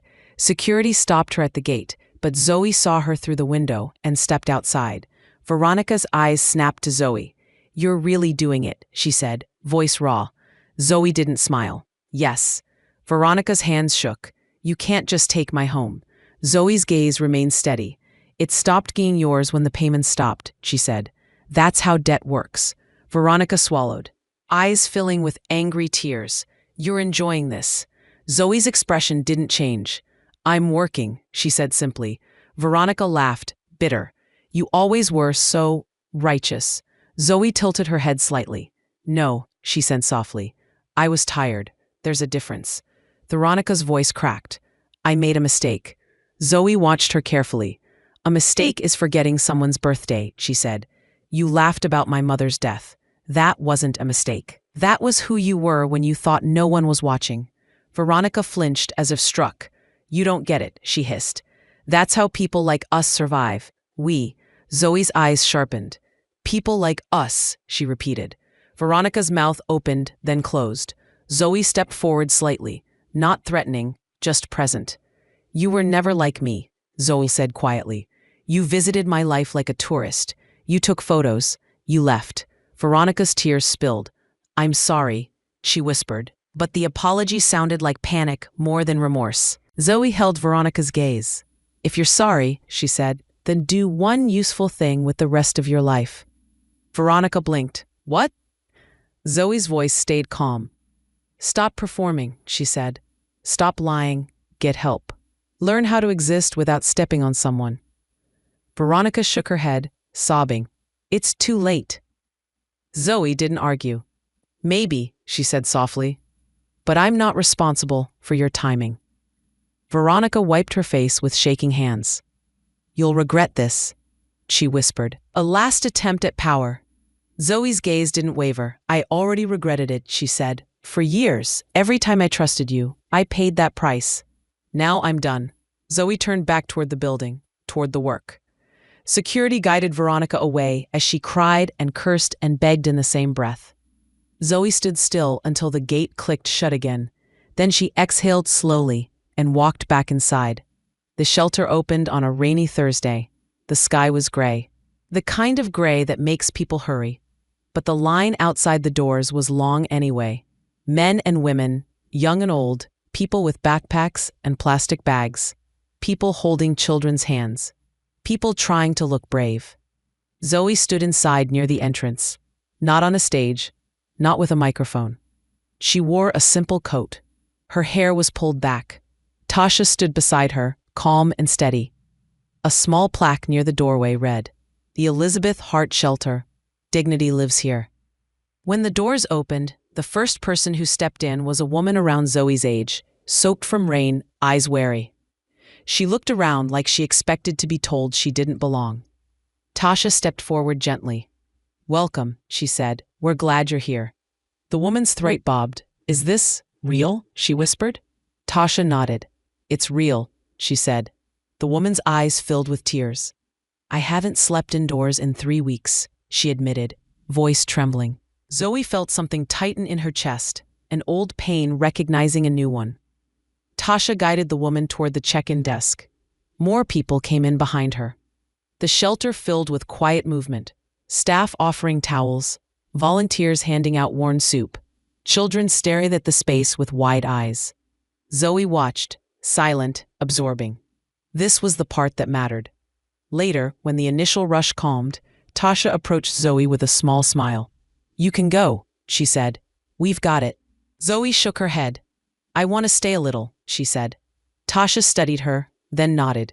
"Okay," she said, "but don't hide back here forever." Zoe almost smiled. "I'm not hiding," she said. "I'm learning." She walked through the shelter slowly. In the dorm rooms, beds were neatly made. In the bathrooms, clean towels hung on hooks. In the resource center, a man sat at a computer, typing a resume, shoulders hunched in concentration as if hope required effort. Zoe paused outside the quiet room and heard soft sobbing inside. She didn't intrude. She simply stood there a moment, letting the sound remind her. People didn't just need food and beds. They needed permission to feel. She continued walking, and in the communal dining area, she saw something that made her stop completely. A woman, older, with tired eyes, held a bowl of soup in both hands, like it was sacred. She stared at it, then looked up at Zoe. For a second, Zoe saw Elizabeth in her face, not literally, but the same quiet dignity, the same kind of exhaustion that still tried to be polite. The woman's voice was soft. "Thank you," she said. Zoe swallowed.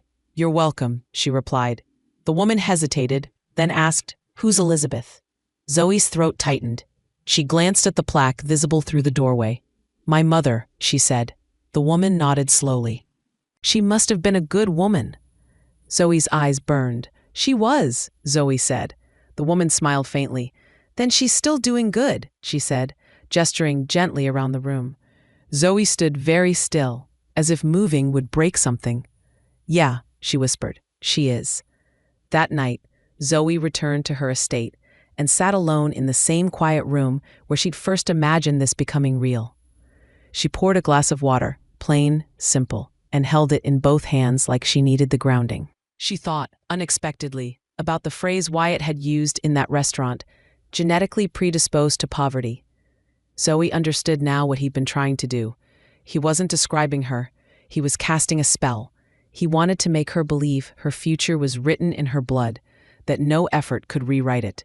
But Zoe's blood had carried her mother's mind, and Elizabeth's mind had planted a chance in a deed. Zoe stared at her reflection in the dark window. She wasn't healed. She didn't believe healing worked like a switch. She believed it worked like learning. Slow, repetitive, uncomfortable. But she was no longer trapped in their story. She was writing her own. Her phone buzzed, a new message from an unknown number. You think you won. You don't. W. Zoe stared at it. Wyatt from prison, still trying to be a threat, still trying to matter. Zoe's fingers hovered over the screen. Then she did the simplest, most powerful thing she could do. She blocked the number. No speech, no reply, no energy given. She set the phone face down and felt a quiet, surprising calm spread through her chest. The next day, Zoe met with Maribel about something she hadn't told anyone yet. Maribel listened carefully as Zoe explained, then leaned back, eyes narrowing with impressed curiosity. You want to buy the debt, Maribel said. Zoe nodded. Not just Veronica's, she said. Others. Maribel's brows lifted. Explain. Zoe's voice stayed calm. I want to create a fund, she said. A debt relief and housing transition fund. Predatory loans, medical debt, the kinds of chains that keep people stuck. Maribel stared at her. That's aggressive charity. Zoe's mouth barely curved. It's strategy, she said. Debt is how the system controls people. I want leverage, but I want to use it differently. Maribel studied her for a long moment. You're turning your revenge brain into a philanthropy brain, she said. Zoe looked down briefly. Maybe my brain just finally learned what it's for, she murmured.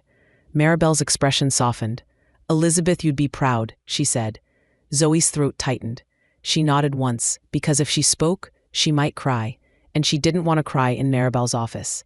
But she did cry later, alone, holding the letter Elizabeth left at the grave. Because pride from a dead mother is a strange thing. It doesn't warm you the way living pride does. It aches, it cuts. It reminds you that all the success in the world can't buy one more conversation. Weeks passed. The shelter began to run like a living organism. Intake, meals, counseling, job placement, healthcare referrals.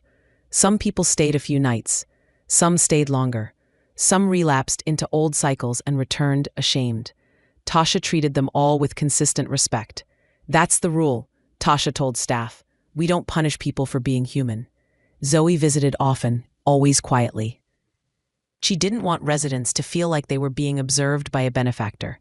She wanted them to feel like the shelter belonged to them. One evening, Zoe found herself in the resource center, watching a man practice interview answers with a volunteer. His hand shook slightly. He kept smoothing his shirt, nervous.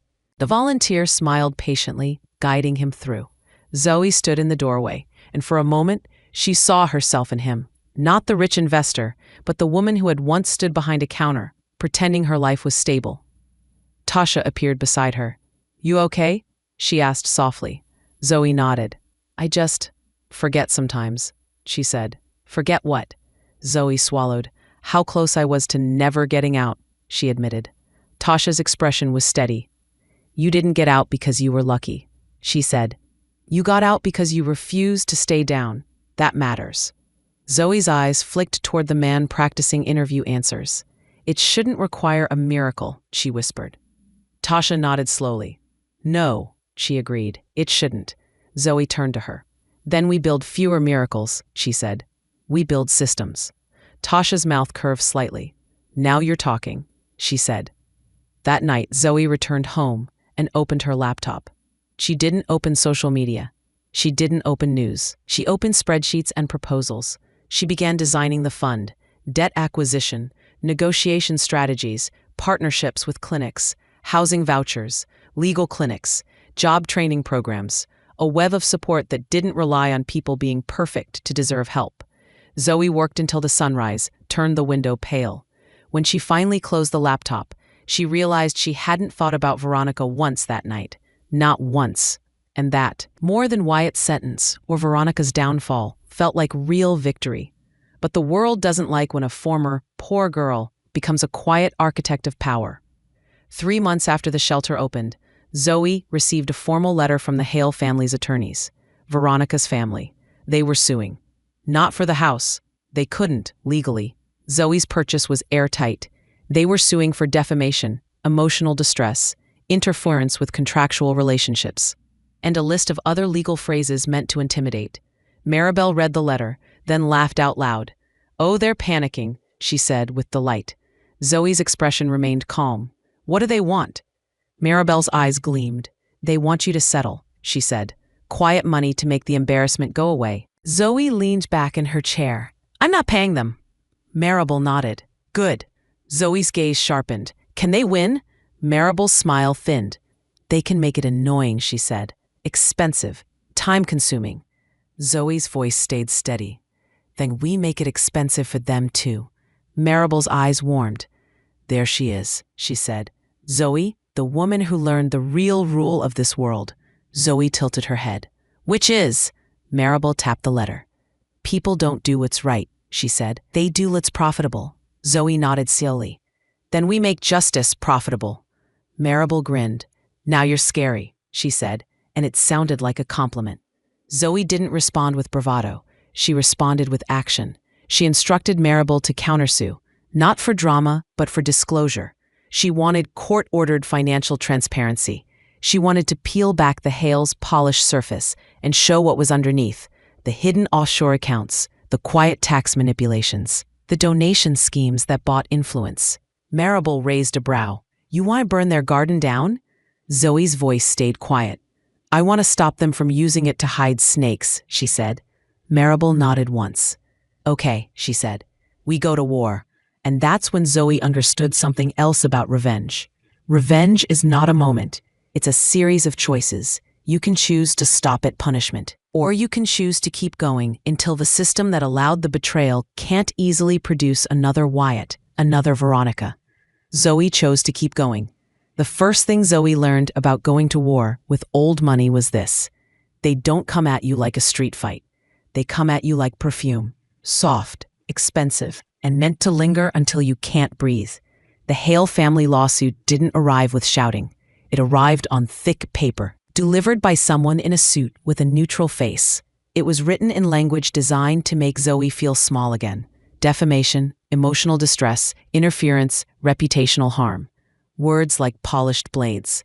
Maribel read it twice, then looked up and said, "They're trying to train you." Zoe's brow lifted slightly. "Train me?"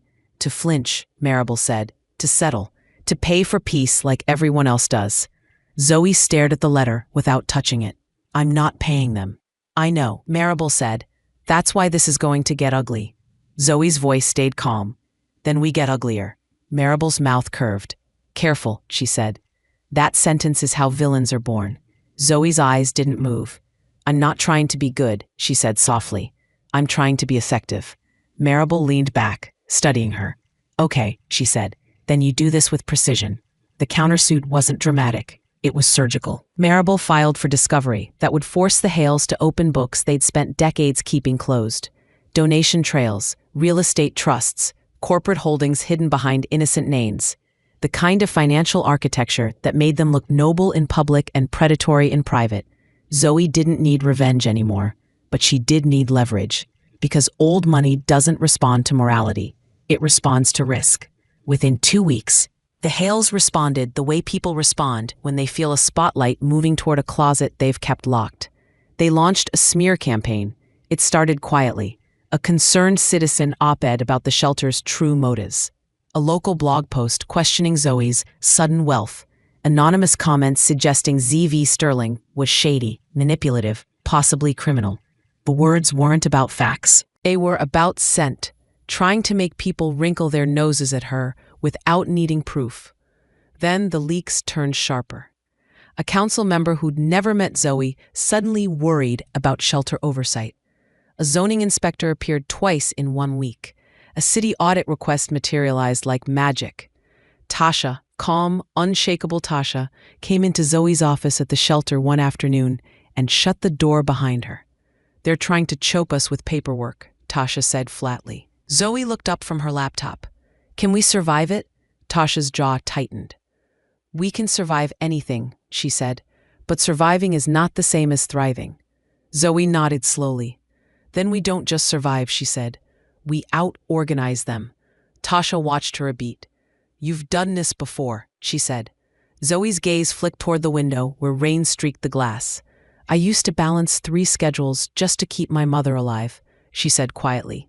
This is familiar. Tasha's expression softened for half a second, then sharpened again. Okay, she said. What's the plan?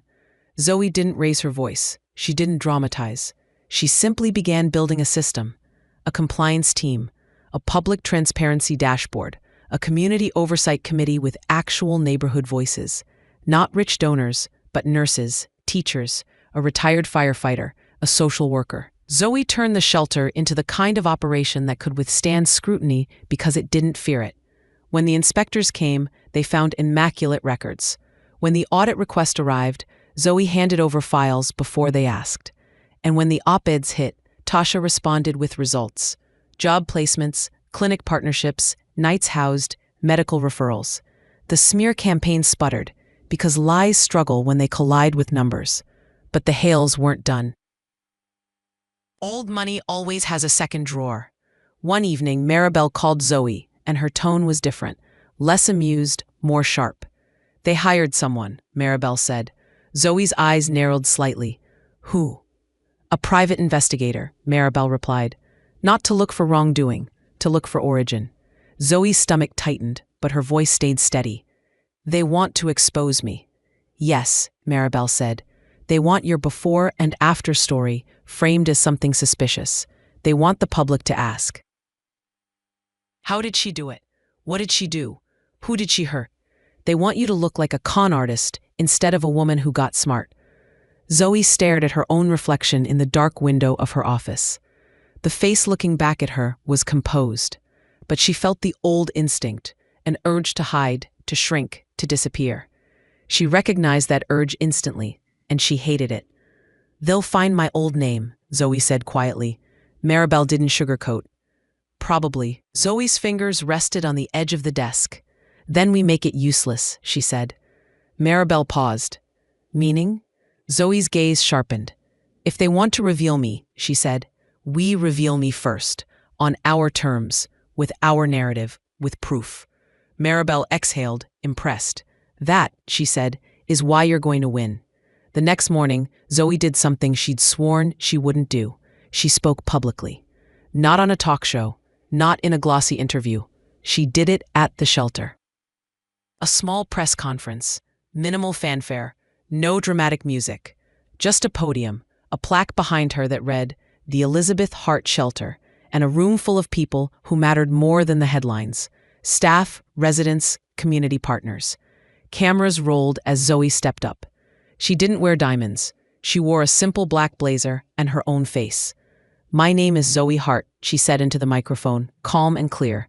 Most of you know me as ZV Sterling. I'm both. A murmur rose, as if the crowd was releasing a breath they'd been holding. Zoe continued. I didn't choose secrecy because I was ashamed, she said. I chose it because I didn't want this work to become a circus about me. But people who don't like what we're building here have decided to turn my life into a weapon. She paused, letting that land. So I'm taking the weapon away. Zoe's eyes moved across the room, over faces that watched with curiosity, skepticism, and something like hope. I grew up poor, she said simply. I worked 3 jobs. I lived in a moldy apartment. I supported my sick mother and my fiancé through law school. She did not say Wyatt's name yet. She didn't need to. The world already knew. My mother died, Zoe said, voice steady, and I was betrayed in a way that left me briefly arrested, publicly humiliated, and socially ruined. Zoe's hands stayed still on the podium. But my mother also left me something, an opportunity hidden inside a deed most people would call worthless. I educated myself. I negotiated equity, and my wealth is documented, legal, and audited. She glanced slightly to the side, where Maribel stood, expression unreadable and fierce. Zoe looked back at the cameras. If you want a villain, you won't find one here. You'll find a woman who learned how power works and decided to use it for people who don't have it. Then Zoe lifted a folder. This, she said, is the transparency report for the Elizabeth Hart Shelter. Every dollar donated, every dollar spent, every contract, every outcome. It will be posted online today. Her voice remained calm, but the message was a blade wrapped in silk. Try to smear us, Zoe said softly. All you'll do is force more eyes onto the truth. The press conference ended without theatrics, but the effect was immediate. The story flipped overnight. Headlines changed from mysterious investor's revenge gala to former three-job worker builds shelter, challenges old money lawsuit. People love a reveal, especially when it comes with receipts. Donations surged, volunteers signed up, local businesses offered supplies, clinics offered free hours. The Hales had tried to expose Zoe. Instead, they had introduced her to the kind of public support that makes politicians sweat. Maribel called that afternoon, laughter back in her voice. "They're furious." Zoe sat at her desk at the shelter, listening to the quiet hum of people moving outside. "Good," she said. Then she added, "What's their next move?" Maribel's tone turned sharp again. "They'll try to make this about your character," she said. "If they can't attack your money, they'll attack your heart. They'll paint you as vindictive, dangerous, unstable." Zoe's voice stayed even. "Then we show stability," she said. Maribel hummed approval. "You're learning," she said. But the next move didn't come from the Hales. It came from Apex Terra. Zoe had expected them to keep their distance, to treat her like a quiet stakeholder they could ignore. But corporations don't like unpredictability, and Zoe had just become unpredictable in the public eye. A formal request arrived. Board meeting attendance required. Maribel read it and raised an eyebrow. "They're going to try to box you in." Zoe nodded once. "Let them try." Apex Terra's headquarters was glass and steel, the kind of building that looked like it could slice clouds. Zoe walked through the lobby with the calm of a woman who'd once cleaned offices like this at night. Only now, she wasn't invisible. They escorted her to a boardroom where faces turned toward her, men and women who wore power in their posture. Zoe recognized the type immediately. People who assumed the world was theirs by default. The CEO, a smooth man with a smile that didn't reach his eyes, stood as she entered. "Miss Sterling," he said, or "Miss Hart." Zoe's gaze stayed steady. "Both are correct," she said. They offered coffee. Zoe declined. She didn't want anything in her hands that could shake. The CEO sat and folded his hands. "We're concerned," he began carefully, "about reputational risk." Zoe tilted her head slightly. "Because I opened a homeless shelter?" A faint pause. The CEO smiled. "It's not the shelter," he said. "It's the attention." Zoe leaned back slightly. "Attention follows impact," she replied. "If you don't want attention, stop building cities." A few board members shifted, uncomfortable. The CEO's tone stayed polite. "You must understand," he said, "that Green City relies on public trust, on government partnerships, on investor confidence." Zoe nodded once. "Then you should love what I did," she said. "I demonstrated that your project indirectly created wealth for someone who then reinvested it into community stability. That's literally the narrative you sell." One board member, a woman with silver hair and sharp eyes, studied Zoe like she was a new species. "You're clever," she said quietly. Zoe met her gaze. "I had to be," she replied. The CEO cleared his throat. "We'd like to propose," he said, "that you place your shares into a blind trust managed by a firm of our choosing. For the sake of—" Zoe's eyes narrowed slightly. "Control," she finished. The CEO smiled thinly. "Stability," he corrected. Zoe's voice stayed calm. "No," she said simply. Silence. The CEO's jaw tightened. "Miss Hart," he said, letting the old name sound like a leash. "You are a minority stakeholder. You cannot—" Zoe leaned forward slightly. Not aggressive, just present. "I can," she said softly, "if I make the right phone calls." Maribel had prepared her. Zoe had learned to prepare herself. She opened a folder and slid a document across the table. Several board members leaned in. The CEO's eyes narrowed as he scanned it. "What is this?" Zoe's voice stayed quiet. "A partnership proposal," she said. "Apex Terra will sponsor the Elizabeth Hart Shelter and the debt relief fund I'm launching. In exchange, you receive positive press, community goodwill, and a tax-advantaged philanthropic structure." The CEO stared. "You're asking us for money." Zoe nodded once. "I'm giving you a shield," she said. "You can fight my reputation, or you can stand beside it." The silver-haired board member's mouth curved slightly. approval, almost amused. "This is extortion," a man muttered. Zoe's gaze flicked to him. "No," she said. "Extortion is threatening harm unless paid. I'm offering you protection from your own fear." A beat. Then Zoe added, softer, "You're right to be concerned about public trust. So am I. The difference is, I'm building it." The CEO leaned back, expression tight. "And if we refuse," Zoe held his gaze, "then I remain your unpredictable stakeholder," she said calmly. "And I become very interested in reviewing your environmental compliance reports." The room went still. Zoe didn't smile. She didn't need to. The CEO exhaled slowly through his nose. "We'll review your proposal," he said. Zoe nodded. "Please do," she replied. "And while you're reviewing, remember, I survived without you. I just offered you a chance to look good while I continue." When Zoe left the building, her pulse was steady. She didn't feel triumphant. She felt awake. In the car, Maribel called. "How'd it go?" Zoe looked out the window at the city moving past, people rushing with invisible burdens. "They tried to put me in a box," Zoe said. "I handed them a mirror." Maribel laughed softly. "Good," she said. "Now back to the Hales." Because while Zoe had been negotiating with a corporation, old money had been doing what old money does, tightening its grip on the narrative. The Hales escalated. They didn't just smear Zoe, they threatened the shelter. A letter arrived from a neighborhood association claiming the shelter was violating noise ordinances, another claiming parking issues, another suggesting unsafe incidents, none documented. Then came the most disgusting move. An anonymous complaint alleging child endangerment. Tasha stormed into Zoe's office, eyes blazing. "This is war," she said, slamming the letter on the desk. Zoe read it, jaw tightening. "They want to make us look dangerous. They want to scare families," Tasha said. "They want residents to feel like they're being hunted." Zoe's voice stayed coldly calm. "Then we hunt back," she said. Tasha blinked. "How?" Zoe lifted her gaze.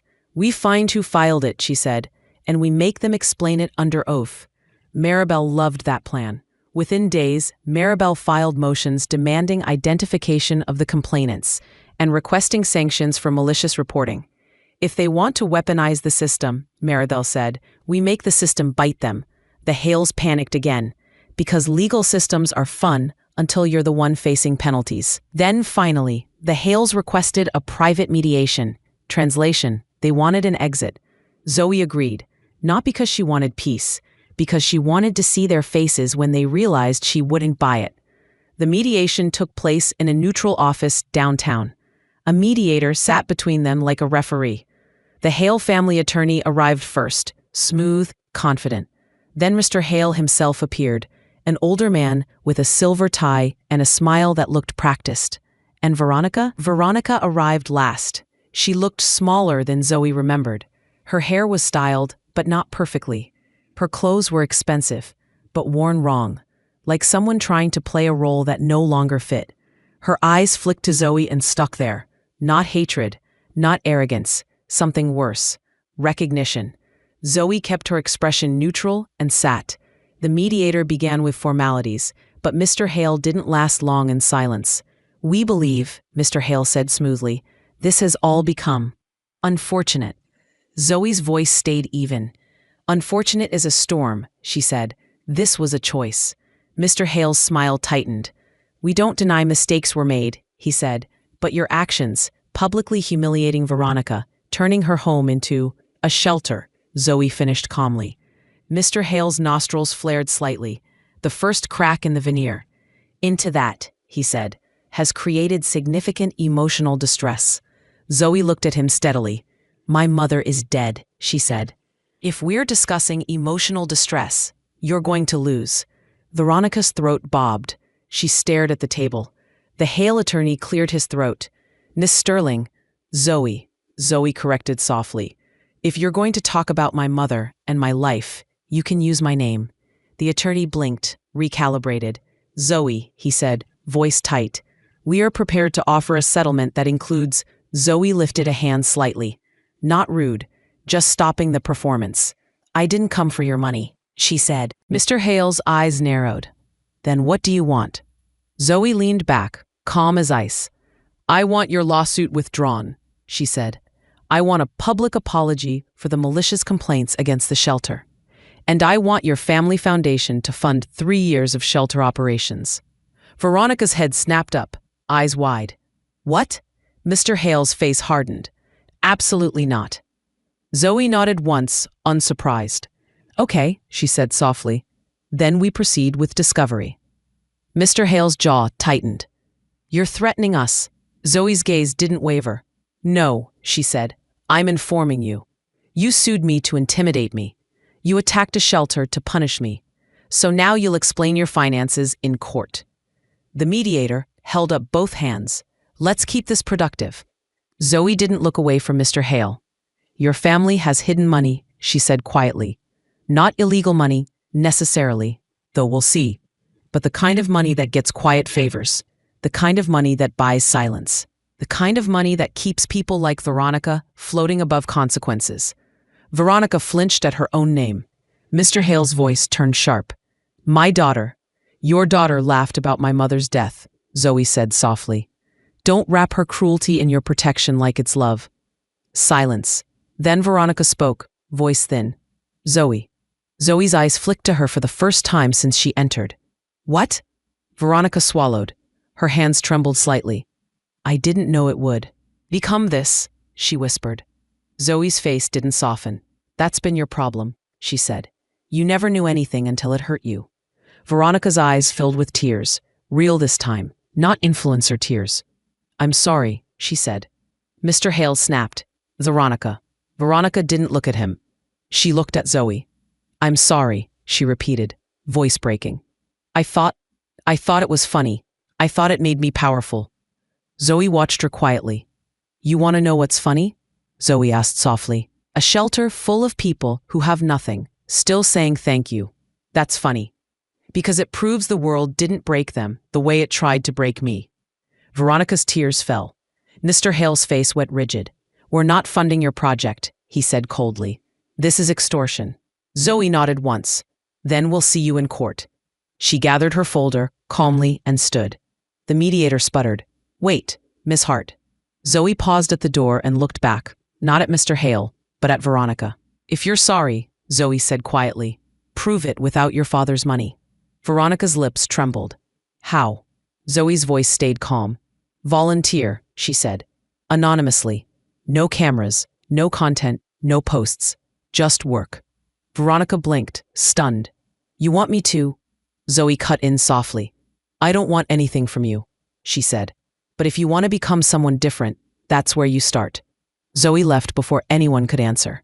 Outside, the air felt colder, cleaner. She got into her car and stared straight ahead. Maribel called within minutes. "You walked out?" Zoe's voice stayed steady. "They want to buy quiet," she said. "I'm not for sale."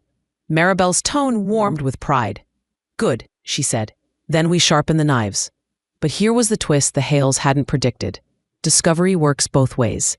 Because the more they pushed, the more attention Zoe received, and the more attention the shelter received. The more donors and watchdogs started looking at the city's broader housing failures. Reporters began asking why it took a revenge story for a shelter to be funded.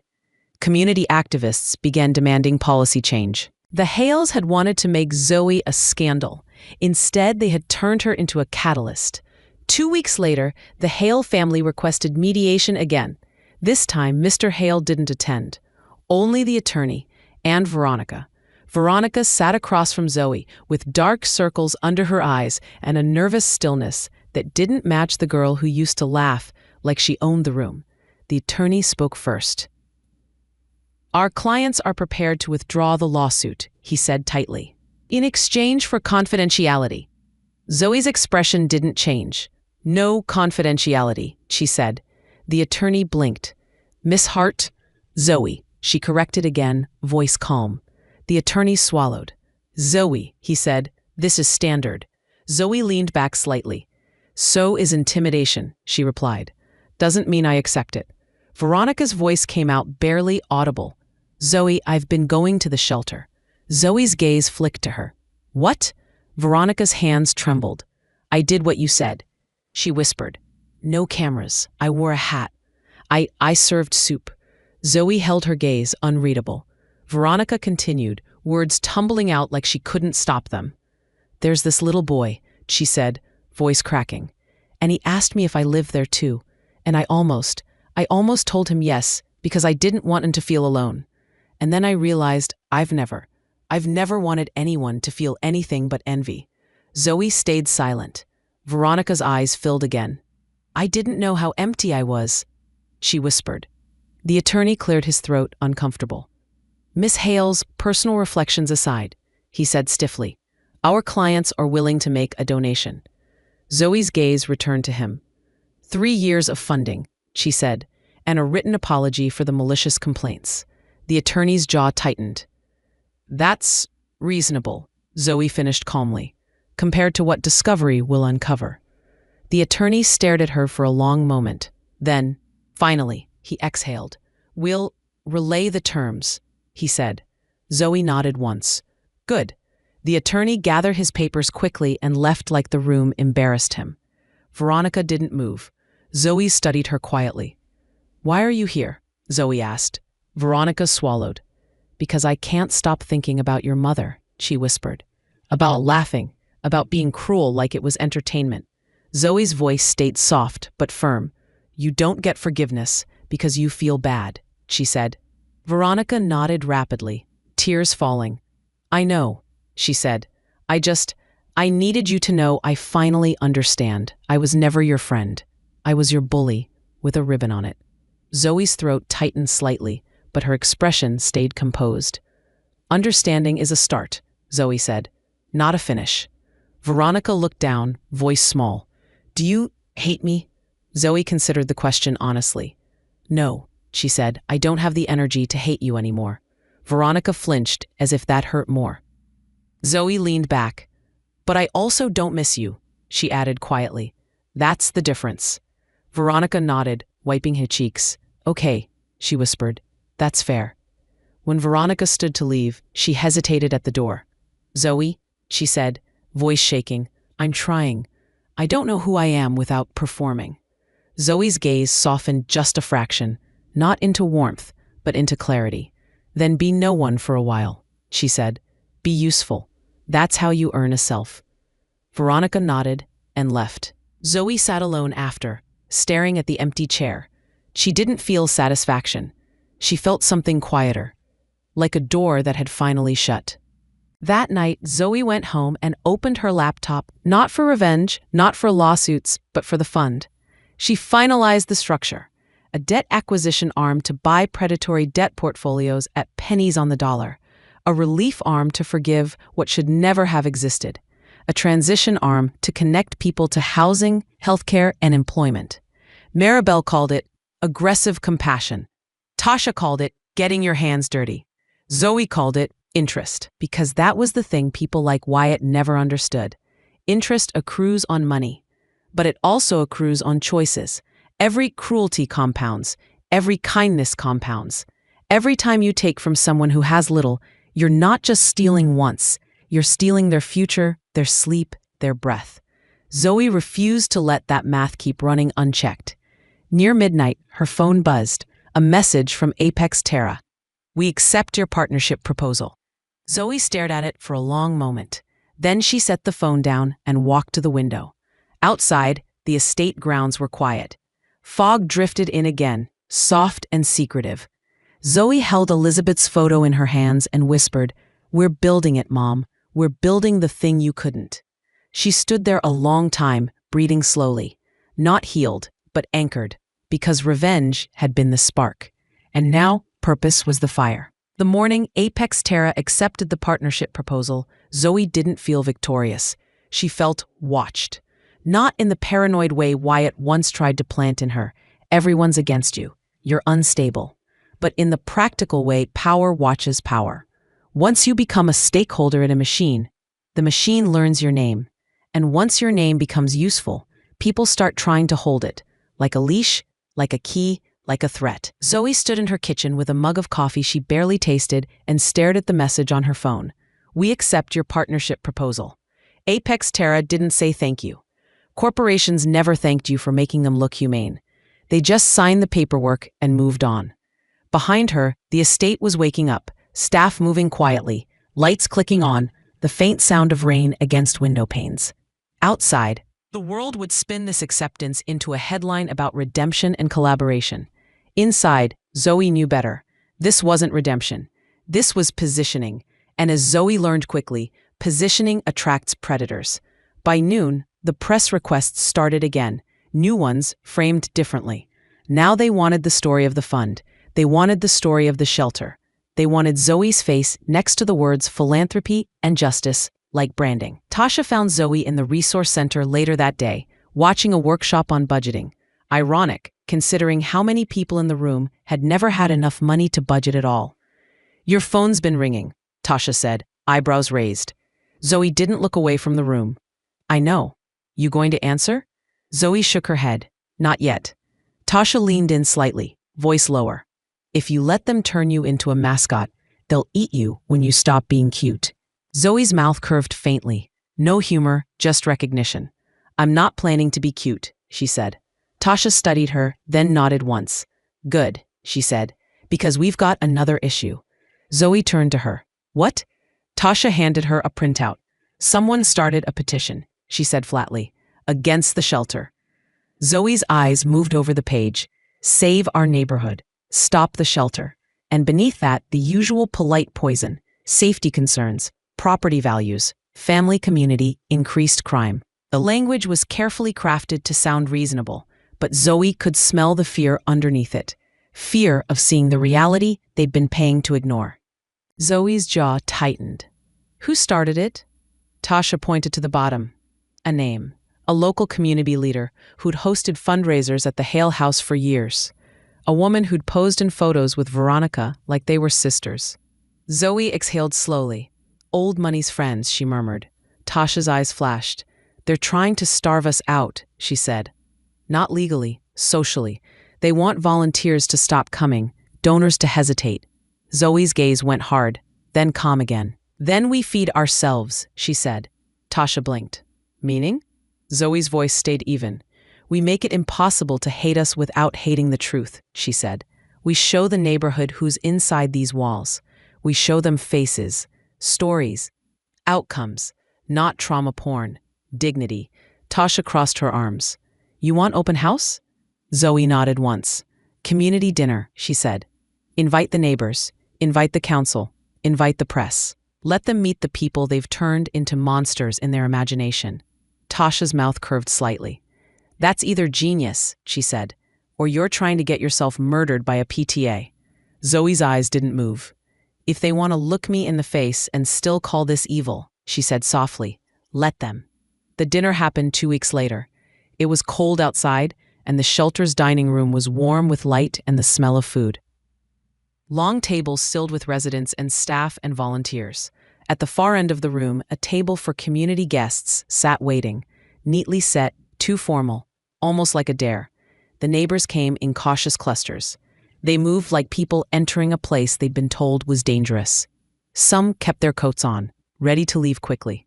Some held their handbags tight. Some smiled too politely, like smiling could keep them safe. Zoe stood near the entrance, not as a host in a gown, not as a mysterious investor, just as herself. She greeted people quietly. She didn't beg. She didn't perform. She watched. A council member arrived, stiff and careful. A local news reporter. A few business owners. The woman who started the petition entered with her chin lifted, scanning the room as if searching for evidence she'd been right to fear. Tasha moved through the crowd like a lighthouse, steady, unbothered. Then a man stood up at one of the long tables. He was in his late 40s, wearing a clean button-down shirt, hands rough from work. Zoe recognized him from intake records. Marcus. He'd lost his job after a workplace injury, then lost his apartment, then lost most of his friends because shame makes people disappear. Marcus cleared his throat. "Can I say something?" he asked. The room quieted. Some neighbors looked uncomfortable, like they hadn't expected residents to speak. Marcus glanced toward Tasha, who nodded. Then he looked toward Zoe. Zoe nodded too. Marcus took a breath. "I know some of you think we're here because we're lazy," he said quietly, "or dangerous, or whatever people say when they don't want to feel guilty." A few neighbors shifted. The petition woman tightened her mouth. Marcus continued, voice steady. I worked construction for 23 years, he said. I paid taxes. I coached my kids' baseball team. I fixed my neighbor's fence for free because that's what you do. He paused, swallowing. Then I got hurt, he said, and the company's insurance fought me until my savings ran out. I went from responsible citizen to problem in about 6 months. Silence. Marcus looked around the room, meeting eyes. This place didn't turn me into someone new, he said. It just gave me a bed so I could become myself again. He exhaled. If you're scared, he added softly. I get it. I was scared too. But being scared doesn't make you right. The room stayed quiet for a heartbeat. Then an older woman at the neighbor table, gray hair, expensive coat, slowly set down her fork. Her eyes were shiny. My brother was homeless once, she said quietly, surprising even herself. We didn't talk about it. We pretended he was traveling. Her voice cracked. He died alone, she whispered, and we still pretended it wasn't what it was. The petition woman snapped. This isn't. Tasha cut in calmly. It is exactly what it is. The petition woman flushed. We're talking about neighborhood safety.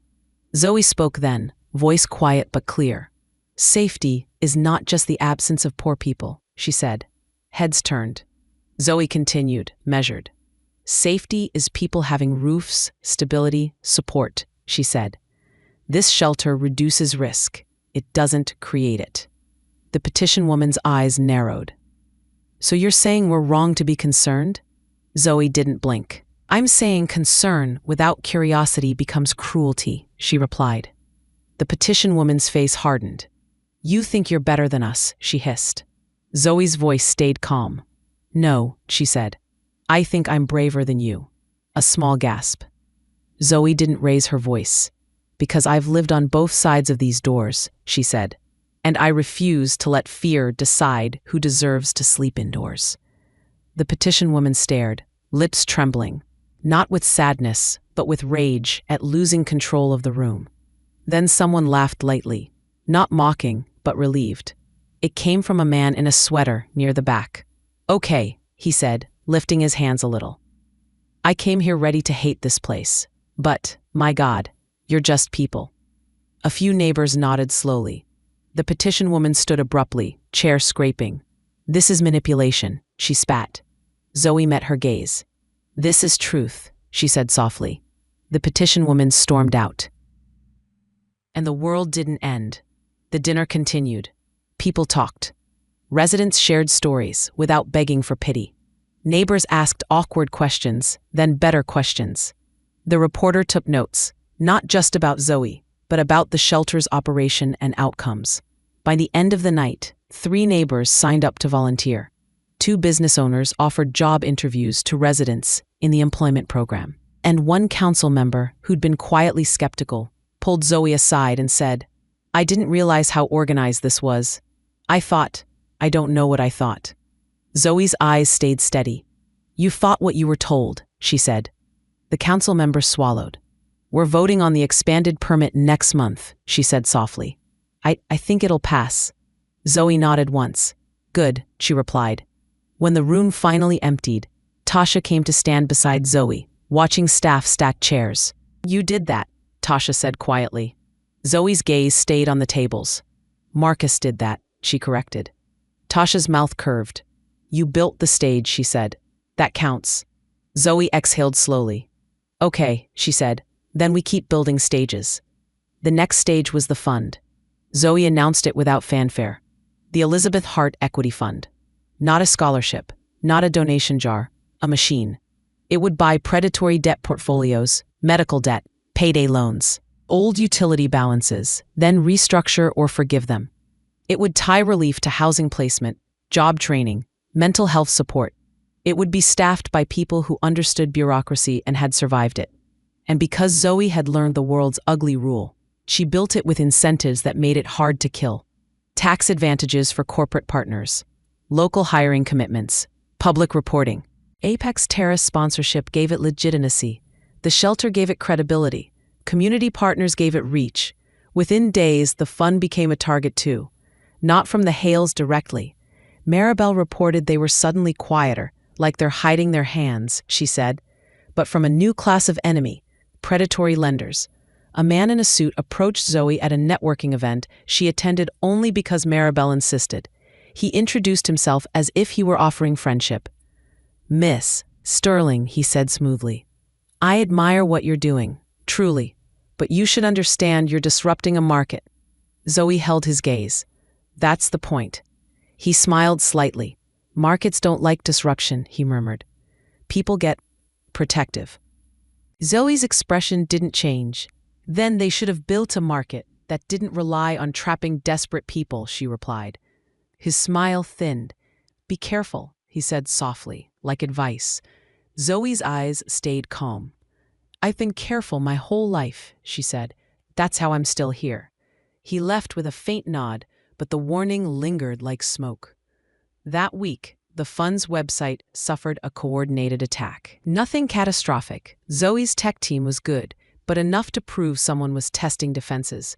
Then the shelter received an anonymous tip that something dangerous was inside the building. Police arrived. Tasha met them at the door, calm but furious. They searched, found nothing, left.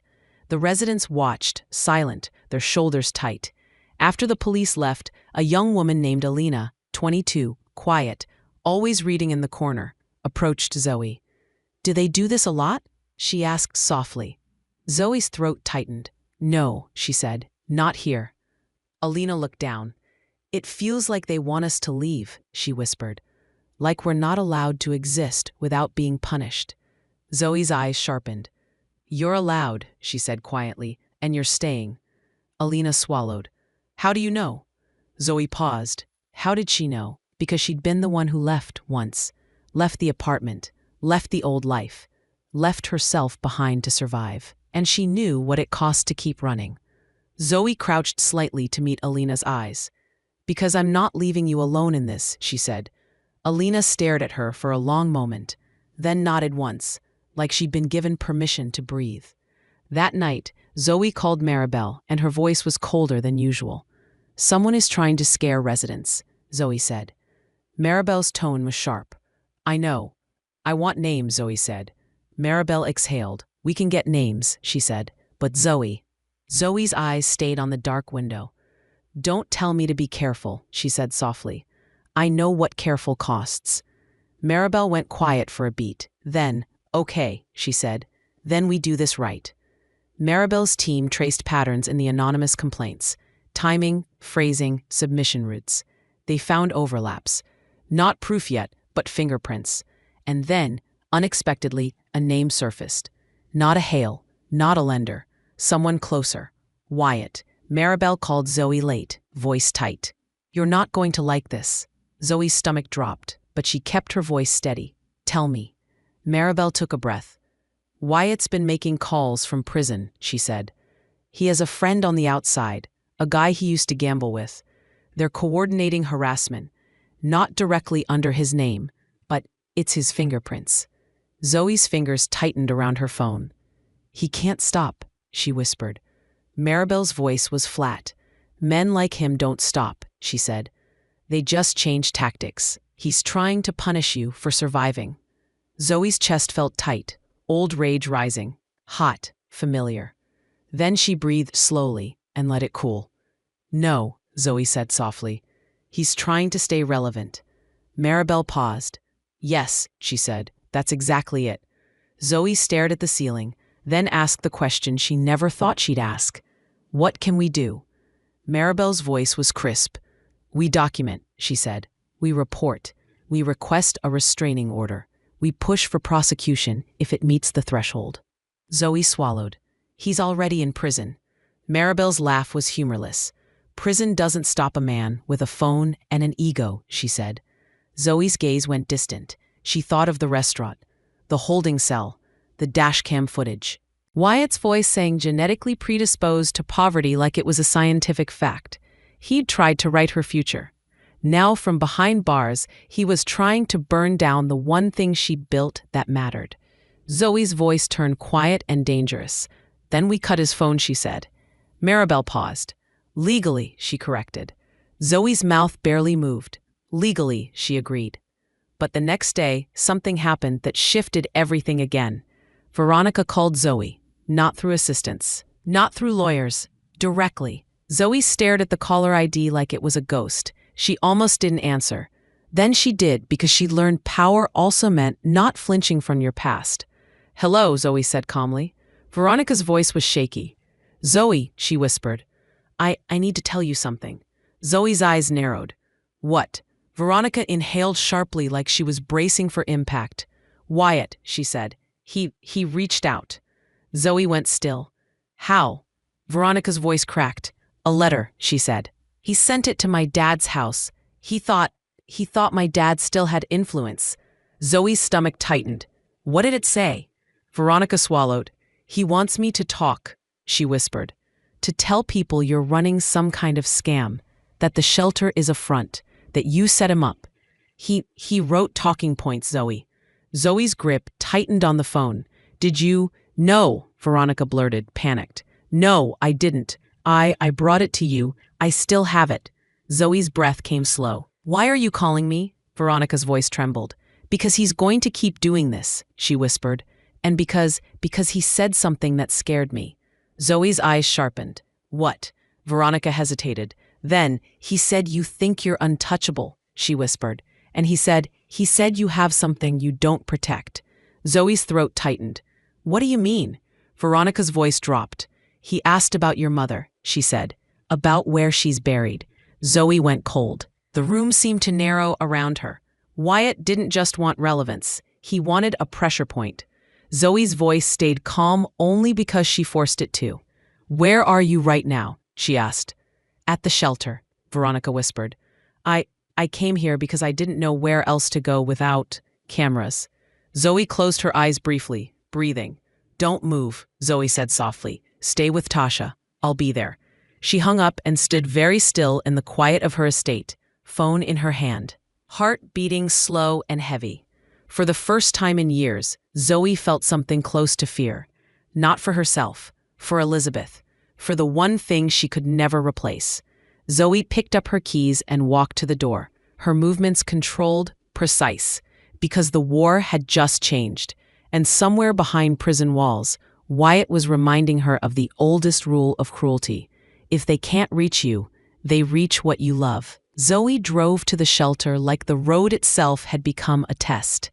The city lights blurred past her windshield, and for once, she didn't care about headlines, boardrooms, or lawsuits. The only thing she could see in her mind was a headstone, Elizabeth Hart, and the way her mother's name looked in carved stone, like a promise the world couldn't erase. Wyatt had found the only place Zoe still felt vulnerable. Not because Elizabeth could be harmed in the way the living can be harmed, but because grief is a wound that never fully scars. You learn to live around it, build strength around it, but it's still there, soft in the center. And Wyatt, from behind bars, had reached for that softness, like a man reaching for a weapon he didn't deserve. When Zoe arrived, the shelter's entrance was lit warmly against the cold night. Inside, the atmosphere was quieter than usual, staff moving with careful energy, residents settling in, the faint hum of evening routine. Tasha met Zoe near the front desk, face set. "She's in my office," Tasha said. Zoe nodded, jaw tight. "And the letter?" "Veronica has it," Tasha replied. "She wouldn't let it out of her sight." Zoe exhaled slowly and followed Tasha down the hall. Every step felt like walking deeper into something she couldn't undo. Tasha's office door was closed. Tasha knocked once and opened it. Veronica sat in a chair near the wall, hands clenched around an envelope like it might bite her. She looked pale, not influencer pale, real pale, the kind that comes from sleeping badly and thinking too much. When she saw Zoe, her eyes filled instantly. "I'm sorry," she blurted. Zoe didn't respond with comfort. She didn't have comfort for this. She had focus. "Give it to me," Zoe said. Veronica handed over the envelope with shaking hands. "He wrote it like he knew my dad would help," she whispered. "Like he still thinks people owe him favors." Zoe opened it carefully, as if paper could carry poison. Inside was Wyatt's handwriting, neat, controlled, the handwriting of a man who always wanted to look rational, even when he was rotting inside. Zoe's eyes moved over the words. It wasn't a love letter. It wasn't an apology. It was a script, a list of talking points designed to turn the public again. Sterling's wealth is suspicious. Shelter is a front. Investors should investigate. City should audit. Residents are unsafe. She manipulated me. She entrapped me. And at the bottom, in a line that made Zoe's blood turn to ice, ask her about her mother. Ask her where she's buried. Everyone has leverage. Zoe's fingers tightened until the paper creased. Tasha watched her closely. That's what he's doing, Tasha said softly. He's not trying to win legally. He's trying to hurt you emotionally. Zoe didn't look up. He's trying to make me flinch. Veronica's voice shook. He said, you think you're untouchable. He said you forgot you're still the same girl underneath. Zoe finally lifted her gaze to Veronica. Her expression was calm, but there was something sharp in her eyes. Did you tell him anything? She asked. Veronica's face crumpled. No, she whispered. I didn't even respond. I swear. I brought it here. Zoe held her gaze for a long moment, then nodded once. Good, Zoe said quietly, because if you had, we wouldn't be having this conversation. Veronica flinched, as if she'd expected forgiveness and got reality instead. Zoe turned to Tasha. I need 2 things, she said. Tasha didn't blink. Name them. Security, Zoe said. For the shelter and for my mother's grave. Tasha's jaw tightened. We can do shelter security. The cemetery? Zoe said, voice controlled. I'll handle that. Tasha nodded once, understanding what Zoe wasn't saying. This is mine. Veronica swallowed hard. Zoe, she whispered, what is he going to do? Zoe looked at her and spoke with a cold clarity that felt like truth distilled. He's going to try, Zoe said. That's what men like Wyatt do when they lose. They keep trying until someone stops them. Veronica's eyes shimmered. How do you stop him? He's in prison. Zoe stared at the letter again, then folded it carefully like a document in court. You stop his access, she said. You stop his proxies. You stop his story. Tasha leaned forward. And you stop his phone, she added. Zoe nodded. Legally. Tasha's eyes stayed fierce. Always, she agreed. Veronica stood abruptly, hands trembling. I'll help, she said too quickly. I don't know how, but... Zoe's gaze cut to her. No, she said softly. Not like that. Veronica froze. Zoe continued, calm but firm. If you help, you do it quietly, she said. No redemption arc, no dramatic confession. You're not doing this to feel better. You're doing it because it's right. Veronica swallowed and nodded. Okay, she whispered. Quiet. Zoe turned to leave. Tasha followed her out into the hallway, closing the door behind them. Tasha's voice dropped. What are you thinking? Zoe's eyes were distant, already assembling a plan. Wyatt is testing fences, she said. He's seeing how much he can still reach. Tasha's face hardened. He can't reach here. Zoe nodded, but her voice stayed low. He can reach through other people, she said. That's what worries me. Tasha watched her. You're not alone, she said. Zoe's throat tightened slightly. It was strange, being cared for without debt attached. I know, Zoe said softly. That's why he's failing. That night, Zoe didn't go home. She went straight to Maribel's office. Maribel was already waiting, as if she'd felt the shift in the air. She took one look at Zoe's face and said, He threatened Elizabeth. Zoe placed the letter on Maribel's desk. Maribel read it once, then again, slower. The smile that usually lived in her eyes disappeared completely. This, Maribel said quietly, is harassment through intermediaries. Zoe's voice stayed calm. Can we stop his calls? Maribel nodded once. We can petition the prison to restrict his communication privileges, she said. We can file for a protective order. We can notify the prosecutor handling his case. If he's coordinating intimidation from inside, that's a violation. Zoe's jaw tightened. Do it. Maribel held Zoe's gaze. I will, she said, but I need you to understand something. Zoe didn't move. What? Maribel's voice was blunt. Men like Wyatt don't escalate because they're strong, she said. They escalate because they're cornered. This is him panicking. Zoe's eyes narrowed. Then he's more dangerous. Briefly, Maribel corrected. A trapped animal bites. but it also exposes itself. Zoe exhaled slowly. How do we force exposure? Maribel leaned back, thinking. We find the outside contact, she said. The proxy, the friend who's making the calls. Filing the anonymous complaints, stirring the petitions. We tie him directly to Wyatt. Zoe nodded.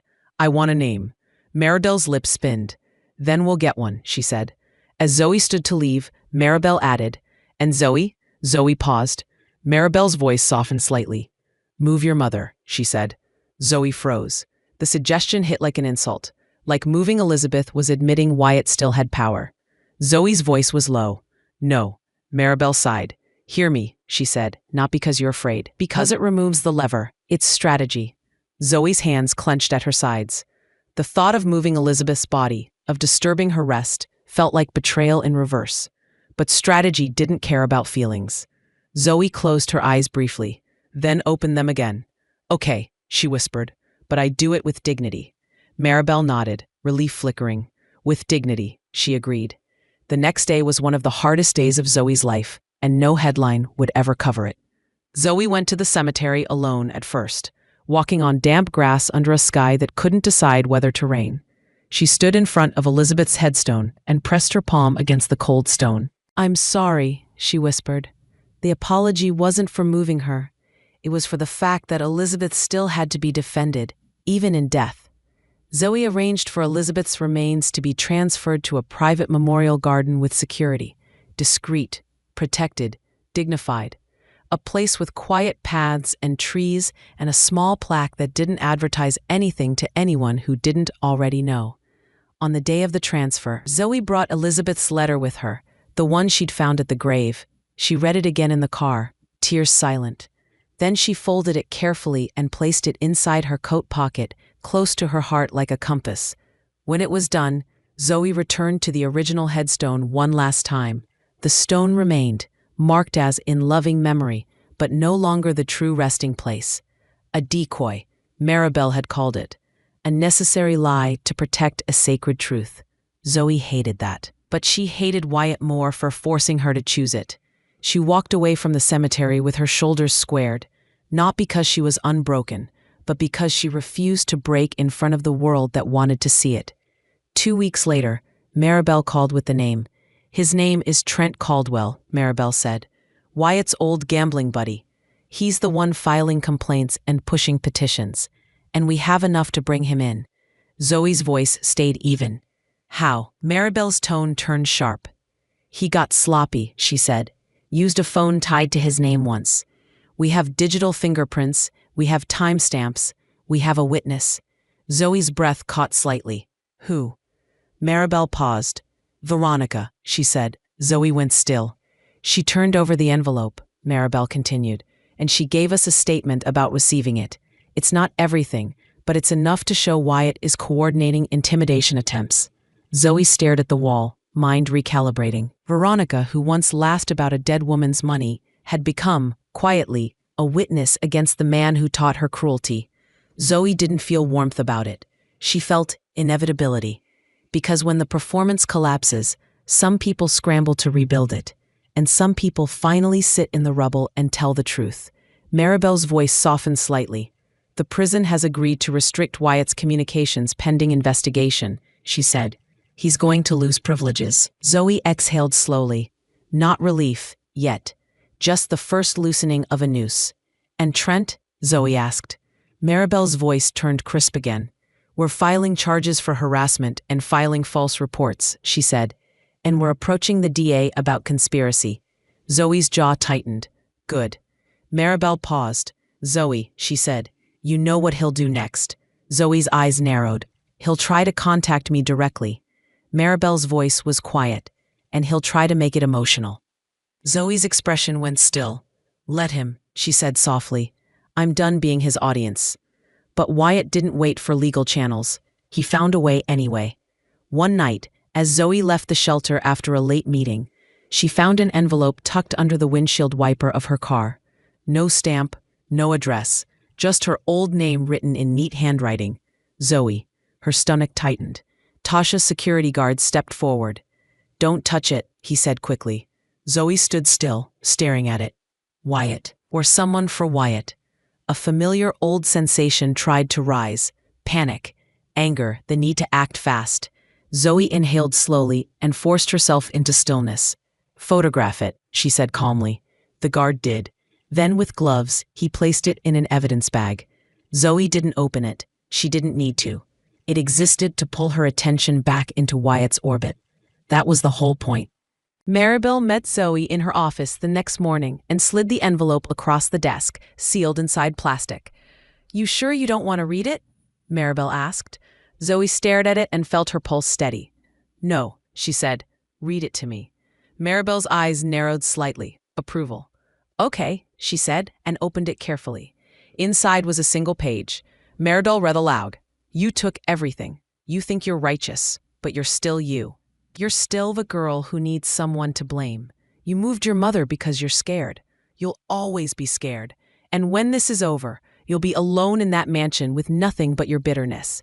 You can't build love out of revenge. W." Maribel looked up. "Classic," she said flatly. Zoe stared at the page. Wyatt couldn't hurt her money, couldn't touch her shelter without consequences, so he went for the oldest trick. "You're empty. You're alone. You'll regret this." He was trying to make Zoe feel like success was punishment. Zoe lifted her gaze to Maribel. "He thinks love is something you get by taking," Zoe said quietly. Maribel nodded. "And he thinks if he can't have you, you shouldn't have peace," she said. Zoe's mouth barely moved. "He's wrong." Maribel leaned forward. "Then prove it," she said. Zoe blinked. "How?" Maribel's voice turned very calm. "You stop fighting him as an ex," she said. "You fight him as a system." Zoe's eyes sharpened. "Meaning?" Maribel tapped the paper. "Wyatt still believes he matters," she said. "So we show him he doesn't. Not with cruelty, with procedure, with law, with consequences." Zoe stared at the envelope again, then nodded slowly. "Okay," Zoe said. "No more conversations. No more threats. We file everything." Maribel's mouth curved. "Good," she said. "And Zoe?" Zoe looked up. Maribel's eyes softened, just barely. "You didn't move your mother because you're scared," she said. "You moved her because you're responsible. Don't let him rewrite your motives." Zoe's throat tightened. She nodded once. "I won't." The next months were a grind of legal reality. Trent Caldwell was arrested after investigators tied him to multiple false reports and harassment patterns. Under pressure, he tried to bargain, offering information about Wyatt's involvement in exchange for leniency. Wyatt's prison privileges were restricted further.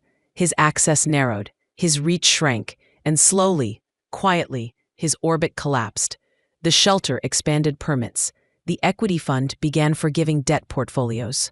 People who'd once been terrified of opening a mailbox began receiving letters that said, simply, "This debt has been resolved. You owe nothing."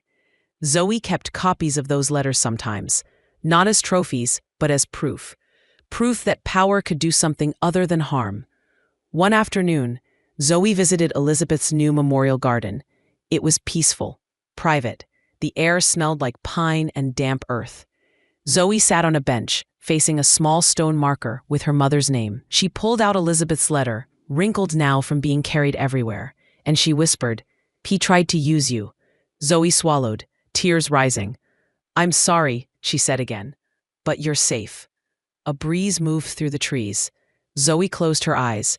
For the first time in a long time, she felt something she hadn't let herself feel because it was too fragile. Relief.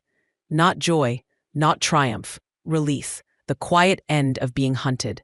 When Zoe opened her eyes, her phone buzzed. A message from Tasha. "We housed our 500th person today. 1 year ago, none of this existed." Zoe stared at the screen, then looked back at the stone marker. "See," she whispered, "you're still building." She stood, smoothed her coat, and walked away without looking over her shoulder. Because Wyatt had been wrong about one thing that mattered most. Zoe was not alone. Not anymore. And in the end, that was the one kind of wealth he could never steal. The first time Zoe slept through the night, after Wyatt's privileges were restricted, she didn't wake up relieved. She woke up disoriented. Because when you've lived for years with the expectation of attack, peace doesn't feel like comfort at first. It feels like the silence before something bad happens. Zoe lay in bed, staring at the ceiling, listening for a sound that didn't exist. No phone buzzing, no late-night calls from Maribel, no emergency texts from Tasha. Just quiet. Her body didn't trust it yet.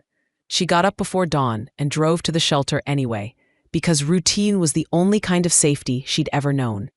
The building was dim, lights low, the night staff moving softly. Zoe walked the halls with a cup of coffee and greeted people by name when she could. A man in a hoodie nodded at her from the doorway of the quiet room. "Morning," he said. Zoe nodded back. "Morning." It was such a normal moment that it almost made her cry. She ducked into Tasha's office, found Tasha already there, paperwork spread out like a battlefield. "You're early," Tasha said without looking up. "I couldn't sleep," Zoe admitted. Tasha lifted her gaze. "Bad dreams?" Zoe shook her head slowly. "No," she said. "No dreams, that's the problem." Tasha leaned back, studying her. "You're in the part where your nervous system doesn't know what to do without a fire," she said. Zoe's mouth barely moved. "So what do I do?" Tasha's expression softened, just a fraction. "You learn what to do with warmth," she said. Zoe blinked. "Warmth?" Tasha nodded. "Yeah," she said. "It's harder than anger. Anger gives you a job. Warmth makes you choose a life." Zoe stared at her coffee like it held answers. Tasha pushed a file toward her. "Speaking of choosing," she said, "we've got a resident who's ready for a transitional apartment, but can't get approved because of old medical debt." Zoe's eyes sharpened, focus snapping into place. "How much?" Tasha named a number. It wasn't huge in Zoe's world. It was a mountain in that residence. Zoe nodded once. "The fund can wipe it." Tasha's gaze held hers. "Not can," she corrected gently. "Will." Zoe swallowed. "Will," she repeated. Tasha nodded and went back to her paperwork as if that settled it, because to Tasha, it did. And that was the new rhythm of Zoe's life. Small decisions that looked ordinary from the outside and felt like miracles to the people inside the building. A month later, the Hale family folded. Not publicly, not dramatically. Old money doesn't surrender in a way that makes them look small. They surrendered the way they did everything else, quietly, through attorneys, wrapped in language that tried to preserve dignity. Maribel called Zoe on a Tuesday afternoon. "They're agreeing to the funding," Maribel said, voice crisp. 3 years for shelter operations. The lawsuit is withdrawn. They'll sign an apology statement, carefully worded, but it will exist. Zoe sat at her desk and stared at the calendar. "Good," she said. Maribel paused. "You sound like you're confirming a grocery order." Zoe's lips twitched faintly. "That's what it is," she said. "Supplies for survival." Maribel laughed softly, then sobered. "One more thing," she said. "Veronica asked for something." Zoe's stomach tightened on instinct. "What?" "She wants to speak to you," Maribel replied. "Not as part of the settlement. Not for PR. Privately." Zoe leaned back in her chair, closing her eyes briefly. The old version of her wanted to slam the door. The new version had learned that shutting people out was easy. It was what she'd done her whole life to survive. But Tasha's words echoed, "Learn what to do with warmth." Zoe exhaled. "Okay," she said. "Where?" Maribel named a place, a small cafe near the shelter. Neutral territory, quiet, no velvet ropes, no spotlights. Zoe arrived early. She chose a table near the window, ordered tea she didn't drink, and watched the street outside. People hurried with umbrellas. A delivery driver jogged across the road. A couple argued softly under an awning. Ordinary life, indifferent to Zoe's wars. Veronica arrived 10 minutes later. She wasn't wearing designer anything, not noticeably.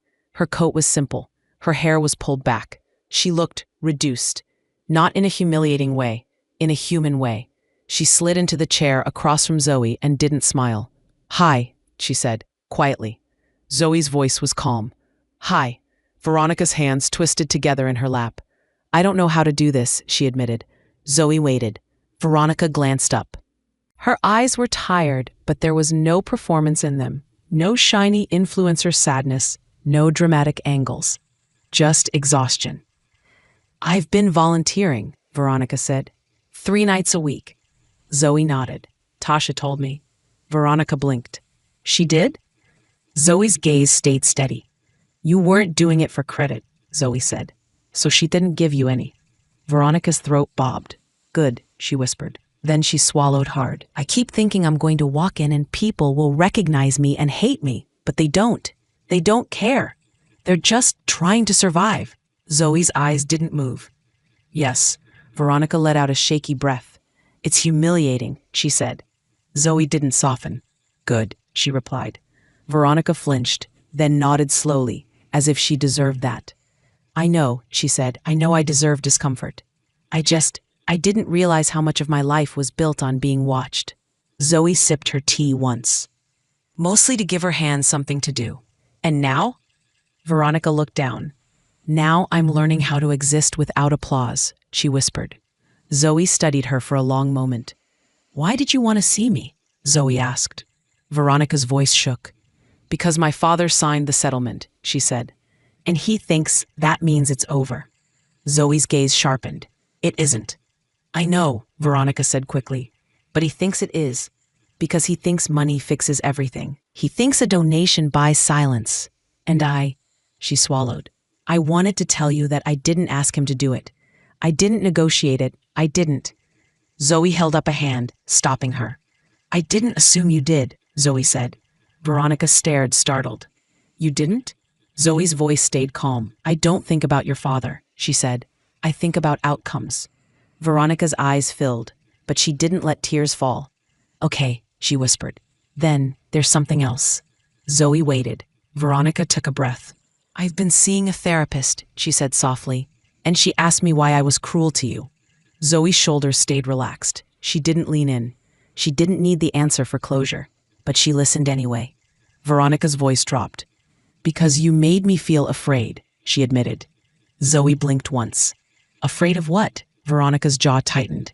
Afraid that if you could work that hard and still be kind, then my excuses were nothing, she whispered. Afraid that you were proof I didn't have to be the way I was. And I didn't want to see that. Zoe felt something move in her chest. Small, complicated. Veronica exhaled shakily. So, I turned you into a joke, she said. Because if you're a joke, I don't have to take you seriously. And if I don't take you seriously, I don't have to feel guilty. Zoe stared at her. That's honest, Zoe said finally. Veronica nodded quickly. I'm trying, she whispered. I don't expect you to forgive me. I don't want to die as the person who laughed in that car. Zoe's eyes stayed on Veronica's face, searching for the old sparkle, the old cruelty. It wasn't gone completely. People don't transform overnight.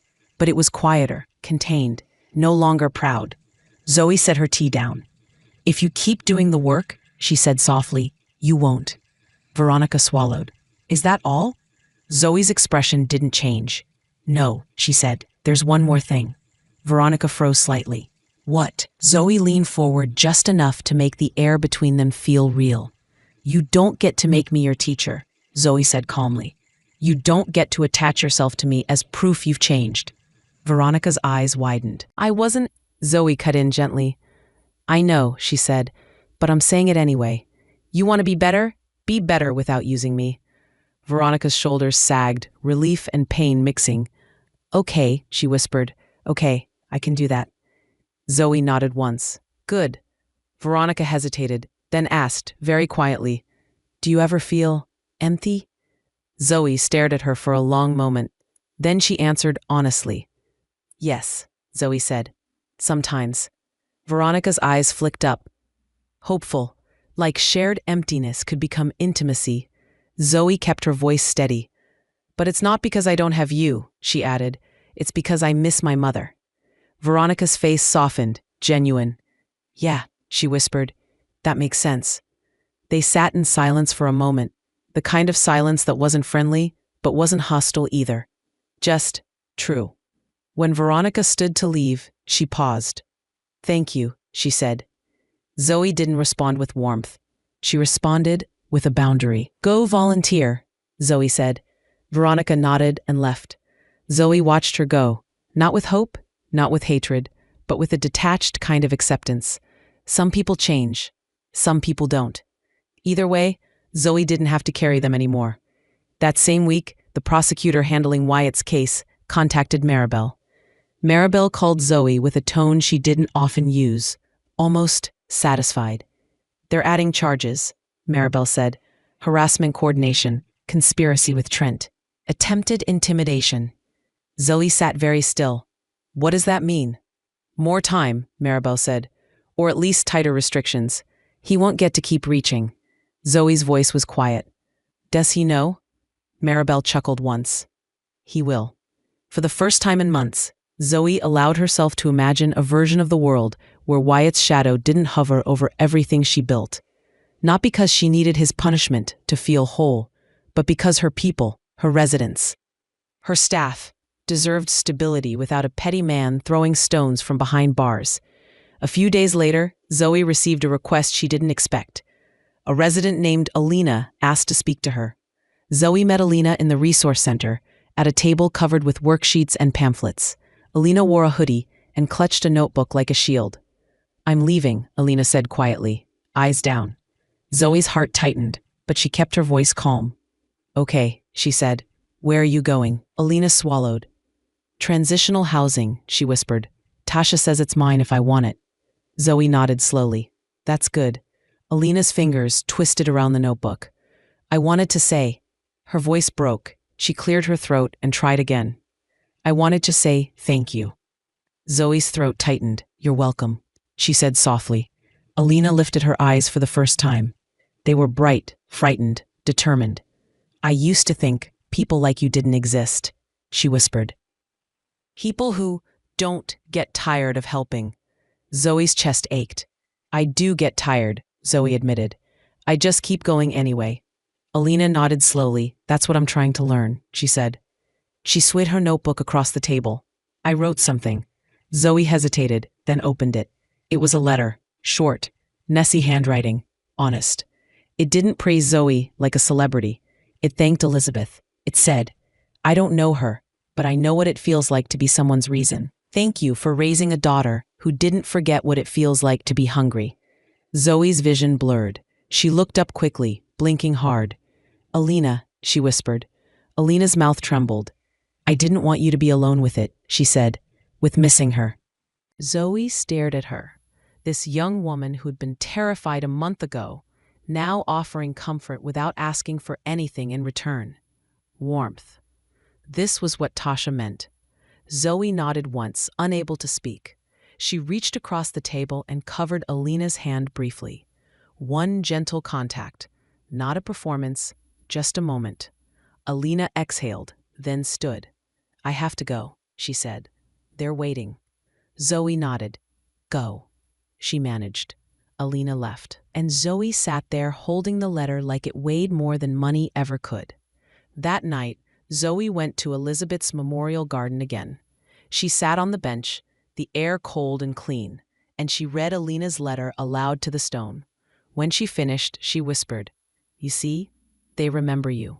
Not your face, not your name on a plaque, but your choices. Zoe stared at the marker and felt a strange quiet settle in her chest. Not happiness, not closure, but a soft loosening. Elizabeth was gone. But Elizabeth wasn't gone from the world. She was in systems, in beds, in soup, in job interviews, in debt forgiveness letters, in residents learning to breathe again. Zoe wiped her cheeks, surprised to find tears there, and laughed once under her breath. Small, tired, real. You always did more with less, she whispered. Months passed. The fund expanded. Apex Terra's sponsorship brought other corporate partners, each trying to polish their image by standing near Zoe's work. Zoe accepted the money with clear terms and strict transparency. Your logo doesn't buy control, she told them. It buys participation. Some walked away. The ones who stayed were the ones who understood. Zoe wasn't a charity case. She was a structure. The shelter opened a second location in a different part of the city, smaller, more targeted for families. Tasha promoted staff from within, building leadership out of people who'd once been dismissed. One day, as Zoe walked through the new space, a staff member stopped her. It was Marcus, the man who'd spoken at the community dinner. He wore a staff badge now. Miss Sterling, Zoe, he corrected himself quickly, smiling awkwardly. I just wanted you to know. I got the job. Zoe's mouth curved faintly. I know, she said. Tasha told me. Marcus laughed softly. I'm not used to people knowing things about me that aren't bad. Zoe's throat tightened. Get used to it, she said gently. You're allowed to be seen. Marcus swallowed, eyes shiny. Thank you, he whispered. Zoe nodded once and kept walking, because if she stopped too long she'd cry, and she wasn't sure she could stop crying once she started. Then, on a random Thursday, Maribel called with the final piece. Wyatt accepted a plea, Maribel said. Zoe went still. What does that mean? It means he admitted coordination, Maribel replied. It means he's done trying to pretend you're the villain. It means he's not getting special privileges back. It means he'll be transferred to a stricter facility. Zoe exhaled slowly. So it's over. Maribel's voice softened. As over as it gets, she said. Zoe stared out the window at the shelter courtyard, where a resident was teaching another resident how to ride a bike someone had donated. The laughter that drifted in was light, surprising. Zoe's voice was quiet. I thought I'd feel something bigger. Maribel chuckled softly. You want fireworks, she said. But this isn't fireworks. This is gravity. He's finally falling to the bottom where he belongs. Zoe swallowed. Will he ever change? Maribel paused. Maybe, she said, but his change is not your responsibility. Zoe nodded. Yeah, she whispered. I know. When the call ended, Zoe didn't celebrate. She didn't drink champagne. She didn't post anything. She didn't even tell Tasha immediately. She simply sat at her desk and let the quiet happen. And for the first time, the quiet didn't feel like danger. It felt like space to choose. That night, Zoe went home to her estate and walked through rooms that used to feel like a stranger's dream. She paused in the library, touched the spine of a book she hadn't read. She moved into the kitchen and stared at the refrigerator full of food she never finished. So much abundance, and yet, Tasha's words returned. Learn what to do with warmth. Zoe took out her phone and did something she'd avoided for years. She texted Tasha, come over tomorrow. Dinner. No work talk, just dinner. A minute later, Tasha replied, fine, but if you serve me fancy salad, I'm leaving. Zoe laughed, an actual laugh, startled out of her. She texted back, deal, comfort food only. Then she stared at the conversation and felt something in her chest loosen again, like a knot finally admitting it could untie. The next evening, Tasha arrived in jeans and a coat, carrying a bag. What's that? Zoe asked at the door. Tasha held it up. Mac and cheese, she said, from the place on 8th Street, because you were absolutely going to overthink this. Zoe blinked, then smiled. You know me too well. Tasha stepped inside, looked around the estate with a slow, unimpressed scan. Still weird seeing you in here, she muttered. Zoe nodded. It's weird living in it. They ate at the kitchen island, not at the formal dining room table. They talked about small things. A staff member's baby, a resident who'd reunited with her sister, the absurdity of city bureaucracy. Tasha told a story that made Zoe laugh until her eyes watered. Zoe told one about working in the diner, the way a customer once tried to pay with a coupon from 1997, and Tasha snorted so hard she almost choked. For a few hours, Zoe wasn't an investor. She was a woman eating mac and cheese with someone who wasn't trying to take anything from her. When Tasha left, she paused at the door and looked back. You're doing it, Tasha said quietly. Zoe frowned. Doing what? Tasha's eyes softened. Living, she said. Zoe swallowed. I'm trying, Tasha nodded. Good, she said. Keep trying. That's the whole thing. After Tasha left, Zoe stood alone in her quiet house and felt the silence settle around her again. But now it didn't feel like a threat. It felt like a home learning her shape. Zoe walked upstairs, pulled Elizabeth's photo from the drawer beside her bed, and set it on the nightstand where she could see it. She whispered, I didn't just win, Mom. Her voice cracked slightly. I built. And as she turned off the light, Zoe realized the final truth of everything that had happened. Wyatt and Veronica had tried to erase her. Instead, they had accidentally forced her to become someone impossible to erase, because she wasn't just a woman with money. She was a woman with systems, and systems don't disappear when the gossip cycle ends. In the dark, Zoe closed her eyes and let sleep come, not as escape, not as exhaustion, but as a quiet, earned peace, because the interest had accrued, and it had finally started paying out in something richer than revenge. If you're still here, you felt that ending. Hit like if Zoe's comeback gave you chills. and subscribe for more revenge to redemption stories where the villains get exactly what they earned. Then comment interest if you want the next story, because the receipts are just getting started.